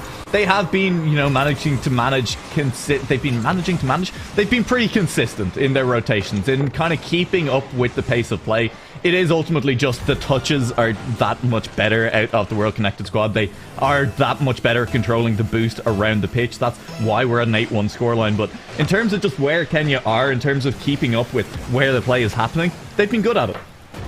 They've been very good at it. And they're just adding more and more goals to the scoreline right now. As you go through 1 point, you blink, and all of a sudden World Connected has like another 3 goals on the board. 9-1 after this kickoff. Kenya, the kickoff game not coming together, letting them down a bit as World Connected pulls further and further ahead. It is continuing to be a dominant day for Team World Connected. They're looking for double digits once again here in their final series of the day. Kenya, you know, they can relax a little bit. They have qualified. They will be going to Birmingham, whatever happens here in the rest of this series. But Team World Connected want to make sure that the teams that they're going to be facing there know that they are a worthy challenge, that they are going to be a scary, scary team. And I think for Werty in particular, actually, this is kind of a big deal. When you kind of look at these players and I guess their social media presence, which can be acknowledged in situations like this, Werty has been the one who's been super up the region, super vocal about wanting to see South Africa in particular and the SSA region on that stage, showing up, competing at the LAN. And guess what? Now he's going to have that chance as well. Now he's going to be able to go to Birmingham and show the world what this South African team can do under this World Connected banner as they just continue to put goals on against Kenya. Again, I don't think people should be overlooking this team. They could be serious medal contenders. Yeah, no, they definitely could. I mean, we look at the squads that are going to be attending. We have one more team to lock in from the European qualifier tomorrow, and I think the team that comes through that is going to be a strong team, probably one of the kind of top 4 at the event. And other than that, the English squad, we're assuming is going to, whatever form it ends up taking, going to be a good team. The team from Oceania, Kaka's Minions representing that region, probably going to be a medal contender as well. The European qualifier. And then I think you round out that kind of top 4 teams that really look likely to be contending for medals with this sub-Saharan African team, with this team that do play in the SSA or LCS. And yeah, like you say, that battle for the top 3 is going to be brutal. I think there's going to be a lot of battles. I mean, we can't overlook Canada as well. We really shouldn't overlook. I mean, I still kind of believe when I look at that Wales team, they could be a gold medalist contender. Still have yet to see what England's going to put together. Like, there are so many good teams in this event, and yet I still look at World Connected and I feel like they can kind of slink under that radar. They can sort of make some craziness happen as they just continue to rob the score. Like, I mean, it's hard to say, you know, they're slipping under the radar when you're 12-1 over Kenya right now. But that, when you get to the global stage, though, I mean, the SSA region has been under the radar as a whole. I agree, and I actually, you know, I think performances like this, as you say, in some ways kind of help teams slip under the radar, because you're like, oh yeah, you qualified, you weren't really contested domestically though, and so teams have no idea how to rate you coming in. They don't really understand your strengths, your weaknesses, how you do under pressure. There is a chance here for Team World Connect to come in and show that they can do it under pressure as well. Yeah, as they just continue to put more and more points on the board. We'll be really excited to see how all the teams from SSA perform, not just World Connected in this event, but if we kind of look at the global sort of Rocket League scene right now with the Rocket League World Championships just a couple months away at this stage and SSA getting representatives there. We'll be excited to see how they perform in that situation. Obviously, ATK, Team World Connected in this event, they're not going to be competing at that event. Their eyes are set on the Commonwealth Games instead. There's a chance for this entire African region to really make their mark through the South African country and through these South African teams. Yeah, we're in a period of massive growth globally for Rocket League esports at the moment, as everything does start to open back up as well. You know, I think a lot of people kind of were starting to get a little bit down on Rocket League esports. It's maybe a little mean to say, but it really felt like the coronavirus interrupted the growth of the scene as a whole, right? As things really were starting to click into a global high gear, as things were taking off everywhere. All of a sudden, nobody could do LANs anymore. Sure, you can play online, but international competition for a very young scene disappeared for 2 or 3 years. And it's finally getting back to a point where we're seeing that. And in the kind of 12 months or so that things have started to get back to normal, we have seen an explosion in the level of talent around the world, different regions looking to step up and make their mark. Africa being one of the most recent ones to try and do it, and it's super exciting to see. Rocket League is on the up, and events like this Commonwealth Esports Championship, like the major that's coming up that has so many regions attending it, are huge for that scene. Yeah, as we do see Dr. Nasri trying to play it through that corner, can only go so far with it. Instead, there will be a pass back across the middle, where in the end eventually does wind up in Arsion's hands. Again, game 1 already in the books. World Connected won that one 13-1. It was a pretty solid victory. Schalke, as per usual, gets the first goal. This time, though, not off the double touch. It won't be a double touch since, I mean, I don't know, I guess standards are slipping around here. We just don't care about how good our goals look anymore, Shaw. Come on. I mean, it's still good. It's still nice team play. Archeon sets it up very cleanly, and it is still a very early goal here for this Team World Connected side. 25 seconds gone off the clock. They find themselves with a lead. They'll look for another within the next 10 seconds. Does this attack make it work? Schalke running into traffic is denied by 2 players on the line. As we try to play through that corner right now, ball up for grabs across the middle of the field. 2Volt looking for that pass, but it will get intercepted away. Oh, big bombs coming through from World Connected as they make it 2-0. It's just not been a necessary part of the gameplay today at all, as World Connected have had enough space of their own, but they are showing us just there that if they aren't being given the space, they can create it as well. Going forward, Wordy plays blocker and opens up the way. It is a second goal, a minute nearly gone off the clock. I mean, sometimes they've had nearly 5 goals already by now. Kenya managing to hold on a little bit here, and 2Volt makes a good challenge in midair. As we do see Schalke now throw it back down to Wordy, who's going to try to set up that shot. Wordy again, pass back across the middle. Archeon's there looking for the second touch. The ball stays high, spiking down from above. Schalke making it 3-0 in favor of World Connected, and it's more of a victory lap, it feels like, for this team right now. Yeah, they're having a good time out there for sure. They're landing shots on target, and they're kind of just seeing where they can get these shots from. Just having a bit of fun doing that. Right now, 3-0, exactly 1 minute gone off the clock, and Team World Connector just cruising through. That's going to go in. Oh, there you go. Ryan Senpai gets the second goal of the series for the Kenyan team, and the second goal of the series for themselves as well.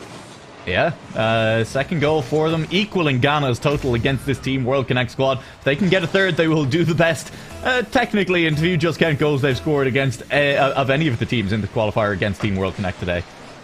Yeah, as we do see another kickoff right now. Schalke has a little peek, but isn't quite going to get their cross-up shot. Quite hit its mark right now. A lot of contact in that corner. Eventually, someone's got to get underneath it, and it will be the Dr. Nasri. Trying to go up along that corner. Can only go so far with it. 2Volt avoiding a teammate. Now gets that touch through that backboard, connecting with the teammate across the middle. Back into the corner we go. Dr. Nasiri looking to drop it down to someone, but hesitation on the Kenyan side means no immediate strike. It does work out, though, because they play off the World-Connected defense, and now Ryan Senpai putting up a good shot for the Doctor. Looked for a double, couldn't quite find the angle. Not quite in for the time being, but it was nice pressure. That's going to nearly roll into the bottom corner. Ryan Senpai is back, gets a big save, and Ryan Senpai is continuing forward on a warpath right now, looking for a teammate in the middle. Get it over one. Dr. Nasri is sitting there, has the angle, but the shot lacks power. The shot gets it clear. That goes to Archeon, and Schalke is just cruising up this right wing, looking to steal away boost right now, and this will allow a little bit more pressure to pour on. But Kenya, they look good right now on this attack. Nasri looking for a pass. That would be a three-person passing play. That would have been tasty. That could have been the goal they needed. Either way, Kenya coming out swinging here in this second game until Wordy puts that one away through the corner. I'm not calling it a cast or curse. I'm just calling it good control. As we watch Wordy beat out the first defender, outpaces the second, and gets it in that left-hand side of the net. I'm having so much fun watching this Kenya squad really bring it to Team World Connect. They forced them to play defense there. They really made them struggle a little bit on the back foot, and that's the first time, I think, really all day that we have seen Team World Connect forced to play a little bit of defense. And Kenya, they're not done just yet. There's a flip available. Ryan Senpai looking to score a clip of his own back at the other end of the pitch that time around. Won't quite find it, but it's good. Kenya have kicked into a higher gear. Yeah, Kenya are definitely looking stronger and stronger as this series progresses, and I'm actually a little excited to see where we go at this position. I want to see Kenya, if they can get themselves back in a competitive position. Oh no, the shot doesn't go in. It double doinks and out thanks to a defender, and now back up the other way. Shots on the line will be saved by Archeon. Dr. Nasri tries to slow it down middle of the pitch. No one's underneath, which means Archeon actually recovers from their own backboard, gets it across that midfield line, and again, World Connected are hunting for a goal. Yeah, World Connected on this goal line, but to be denied for a little while longer. Only 4 goals here in this game. That double-digit run probably coming to an end here with only 90 seconds left on the clock. 2Volt was looking for a demo onto Archeon, but Archeon saw that coming a mile away and dodged it. No goal to be found there for the time being. A double demo has opened up a little bit of space for both sides, where he tries to carry it forward, but runs out of boost, and the touch from Ryan Senpai is backwards. This is going to leave Doc Nasri in an awkward spot, as 2Volt is on the line as well. The 50 goes in. Won't quite the follow-up 50 denied as well. Ryan Senpai keeps that goal line clean. So, yes, World Connected has a 3-goal lead. Yes, World Connected is going to make it a 4-goal lead, and it's a 5-1 scoreline. But here's the thing that has me excited about this game, and actually excited about this Kenya team. They're keeping up pace-wise, more so than we've seen any other team keep up with World Connected. And coming into this series, that was the big question. Can Kenya keep up with World Connected's pace? And the answer is, if they push themselves, yes, they can. Are they still a little sloppy at moments? Are there a couple unforced errors? Absolutely, because I don't think they're used to playing opponents of this caliber. However, they are adapting on the spot, and they're looking stronger and stronger as we go. And remembering that Kenya is going to have to play against, you know, some of the world's best, this is such a promising sign. That said, the backboard defense still needs some work, and Archeon has become the king of the double touch today. He absolutely has. Alongside both of his teammates, Schalke scored more than a few of his own as well. There is one thing I'd love to hear before we get to Birmingham, that these two teams have played each other a couple more times, because this Kenya squad, like you say, they've shown massive improvement even just over the course of today, even within this kind of series. As they loosen up, they get a little bit faster. I mean, look, they're still going to... Okay, Schalke. What? Whoa! Full deny. I'd Are we thinking one direction? I think we're thinking one direction at this point. I want to hear that Kenya are being given a chance to improve, that they are getting some help from some of the other top teams in the region. Yeah, as we do see Archeon, another shot. This time it's going to be saved by Ryan Senpai on the line from underneath, though. World Connected still pressuring that backboard, and it is the backboard defense that I think Kenya is going to want to kind of build upon moving forward. 7-1 scoreline, 15 seconds left in game number 2. It will go World Connected's way. However, Kenya, I'm curious to see how they look in game number 3. Hey, they deny the double digits unless there's 3 goals left in the remaining 15 seconds. It can't be ruled out. It could definitely happen. But as of right now, Kenya managed to hold this game a little bit more competitive. We're out of Brazil still, so there's definitely a given value of competitive there, and it's not a very big one. But Wordy is going to be denied one more time in front of this net. Archeon will keep it down, and yeah, it won't be double digits. Kenya keep it out of Brazil. And I think they will, unless World Connected tries to add one more goal here. Shot will get spiked down, though. World Connected, one game away from the perfect 9-0 on the day, 3-0 series-wise. They just got to put one more through, and it looks like they should be able to. Though, I still feel that bigger story is going to be on the Kenyan team right now, and just the fact that we've seen that improvement. Now, if they can get 2 or 3 goals, if they can keep this third game within striking distance, that could be the confidence that this team needs, that they know that they can compete. From what I'm seeing right here, I think, you know, I know we haven't seen much of, like, let's say, the Caribbean team just yet, but I think that is a matchup that Kenya could quite possibly win. Yeah, definitely. And as I say, I think if they get a chance to do a bit more training, you know, if they're given some guidance before this event, they could really contest a couple of the other teams. The Canadian squad is good, but they are essentially a collegiate team coming out of Canada. Yep. They're a team that Kenya could potentially find a chance against as well. I think it's going to be a very interesting Commonwealth Games at every level. The top is going to be hotly contested. I think those kind of mid to lower positions are going to be a fight as well. I'm looking forward to seeing how those matches play out across the board. As we are well already into game number 3. We went straight into this one. No rest for the wicked, and no rest for either of these teams right now. Hey, if Kenya wants to learn that fast pace, I guess this is a part of it. Wordy has already found the first goal. Yeah, I don't appreciate being called wicked. You know, I'm a very good boy. But, yeah, no, I get it. It's fair enough. No, it has been a very fast pace here, and it is nice to get into our potentially final game of the day as well. I mean, I don't think it's the hardest prediction we've ever had to make formal, that, you know, we did kind of expect a 9-0 out of Team World Connected. But it's nice when these things come true anyway, and it does look a little bit like we know what we're talking about.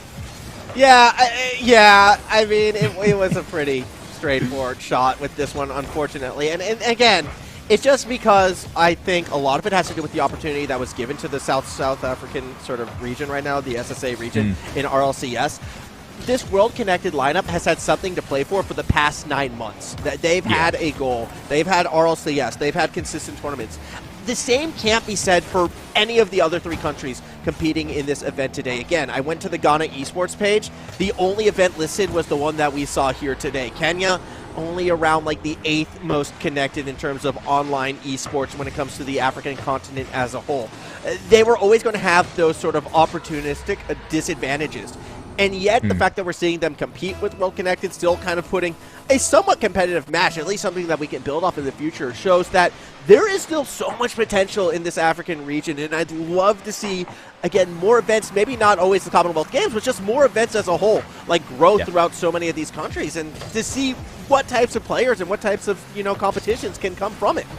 Yeah, and fingers crossed as well. I think we did talk a lot earlier, and we were having fun talking about just how big Africa is as a continent. I think hopefully we see a few more lands, because I think online events are always going to be a bit of an inherent disadvantage on the continent, just because of the sheer distances involved, pings to servers, making it a little bit hard to maybe get players to compete against each other. But with a little bit of funding, with maybe some support, some more lands, seeing more teams being brought out to things, I'm looking forward to seeing where this entire scene kind of goes as it develops. As we watch, that pinch sort of red caught shot in goal through World Connected, 3-0 lead, but they're definitely having to work a little bit more for the goals in this series. However, World Connected, they're up for working that a little bit harder. They're showing that, they still have tricks up their sleeves. They can always take that game to the next level. And I even feel like in this matchup, World Connected still can be showing a bit more as well, in that, they're still not really being pressured like they would have been in their RLCS matches, quite obviously. Otherwise, they would have won all of those as well. But as it stands right now, Kenya, they're making World Connected fight a bit on the hunt right now. Kenya looking for this goal. A little bit too over ego, though. Archeon plays the patient game, beats all three defenders on their own, and gets the goal to make it 4-0. It's a very hard skill to learn, is patience. I mean, you always want to go for that ball as soon as you get a chance to, but it's what we see out of top players as well, right? It's the ability to pick your moment, to choose when the opportune time is to move forward, take that shot. And right now, Archeon is showing, that's a skill that he absolutely has in the back pocket. It's 4-0. It is still Team World Connected on top. Kenya looking for another goal, looking to be the only team today to get 3 against Team World Connected. Archeon underneath, going to put one towards that backboard where Dr. Nasri makes a nice defensive touch. Actually wins a second challenge as well. Goes for a reset. All right, Doctor. I see you trying to flaunt your PhD. Had a chance for a shot right there, but just couldn't find the contact. Couldn't quite find the contact, nearly managing to get there though, and it is boost for Ryan Senpai in the middle of the pitch. If the team can get this ball forward, he'll be able to use it, but nope. Can't use 100 boost when it all resets after a goal. Schalke continues to find those redirects that are just so tasty to watch. Yeah, that was a great one right there. Schalke from the middle, pitched that through, right side of the goal. 5-0 lead, World Connected. I think they're looking at victory lap sort of territory at this stage right now. They're going to have the perfect day. They might even shut Kenya out in this last game, despite Kenya sort of elevating their gameplay. It's why the scoreline doesn't always tell the full story. But the overarching story of today has to be World Connected, the premier team out of Africa.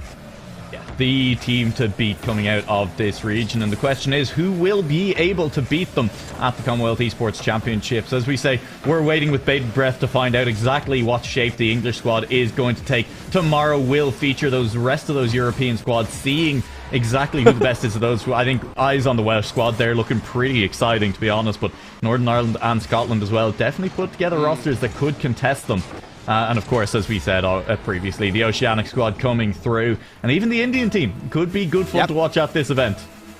I'm still excited, actually, for tomorrow and that European event. It is worth noting, I want to see what Gibraltar is going to bring. I mean, it's such a small region to be represented, and I'm so curious to see what type of team they are going to have and how competitive they look. Obviously, again, though, when we looked at those lineups, I mean, Scotland stands out as a big team. Oh, my goodness. I don't know how that ball doesn't go through. Kenya gets away with stopping him there. Yeah, that's incredibly close right there. Wordy with a long clear, might even just be on target. It's not quite, it is. Yes, it was. And Wordy's there with the follow-up. We get to see that great wave one more time. Yeah, here we go. I thought that one was bouncing out. Wordy, though, had that read. 2-volt hesitates a bit, and how could you not? Any errant touch, and that goes in off of your own car. It's not a good final game for Kenya when you look at that scoreline. But as a whole, though, this team is going to be celebrating. They're going to be quite ecstatic because they're going to be going to Birmingham. they're going to be in that main event spotlight, assuming everything does come together as well. Of course, there was that battle for third place, that third seed, just in case it's needed, happening off stream as well. We'll get you results for that as soon as we are made aware of them.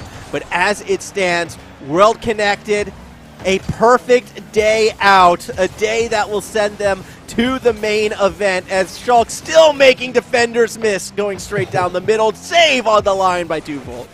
That's a great save on the line as well. Ryan Senpai going to be called upon here to try and make one as well. Tripping over each other out of the defense a little bit, but it's that space for 2Volt to collect that ball and carry it out. One more goal. I want to see it out of Kenya. I want to see Brazil one more time today. And I want to see Kenya be the highest scoring team against this SSA team. It's unlikely with 6 seconds left on the clock. It'll be a lot of work for Kenya to do there. There's the Doc trying to carry the ball to the halfway line. Archeon pops it up one more time. And we might just see one more goal for Team World Connected instead. Ball yet to hit the ground. Here it goes, dropping dangerously. It's still alive. And we'll pop it one more time. Great ball control there. Archeon's going to try and pop it up. Pops it potentially over his teammate. Wordy chasing. Shock pops it up. Are they going to put it into their own net? Maybe they will. Maybe they won't. They will not. Archeon lets it drop to the ground. And that is GG's, the perfect 9-0. No more than 2 goals scored against them by any opponent. It's 4 goals in total against Team World Connected. They have had an absolutely stellar performance today.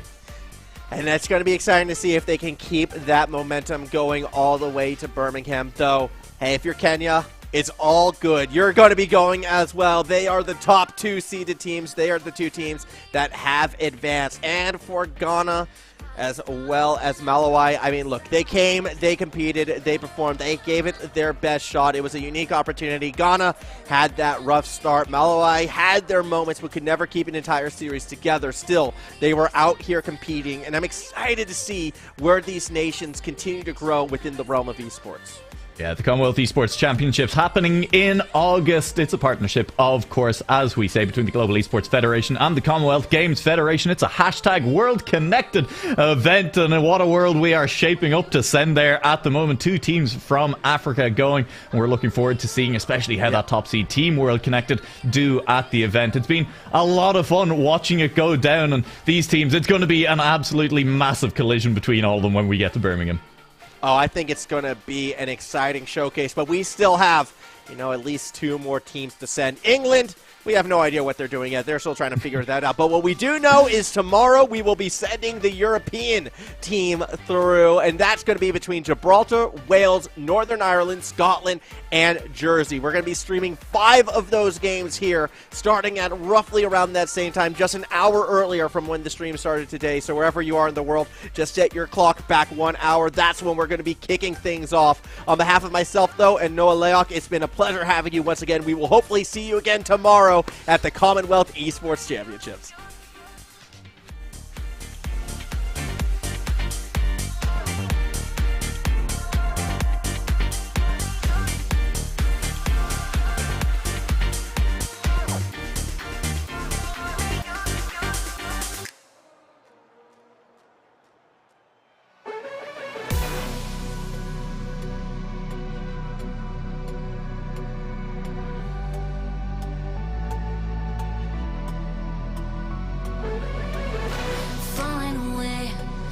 Searching for the break of a day to follow away to you. 'Cause at the end of the day, I ain't looking for no reason to change. 'Cause everything is good for you. Baby, I can see we're gonna shout it out to the sky. Tell our secrets to the night, so we can see the end inside.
secrets to the night.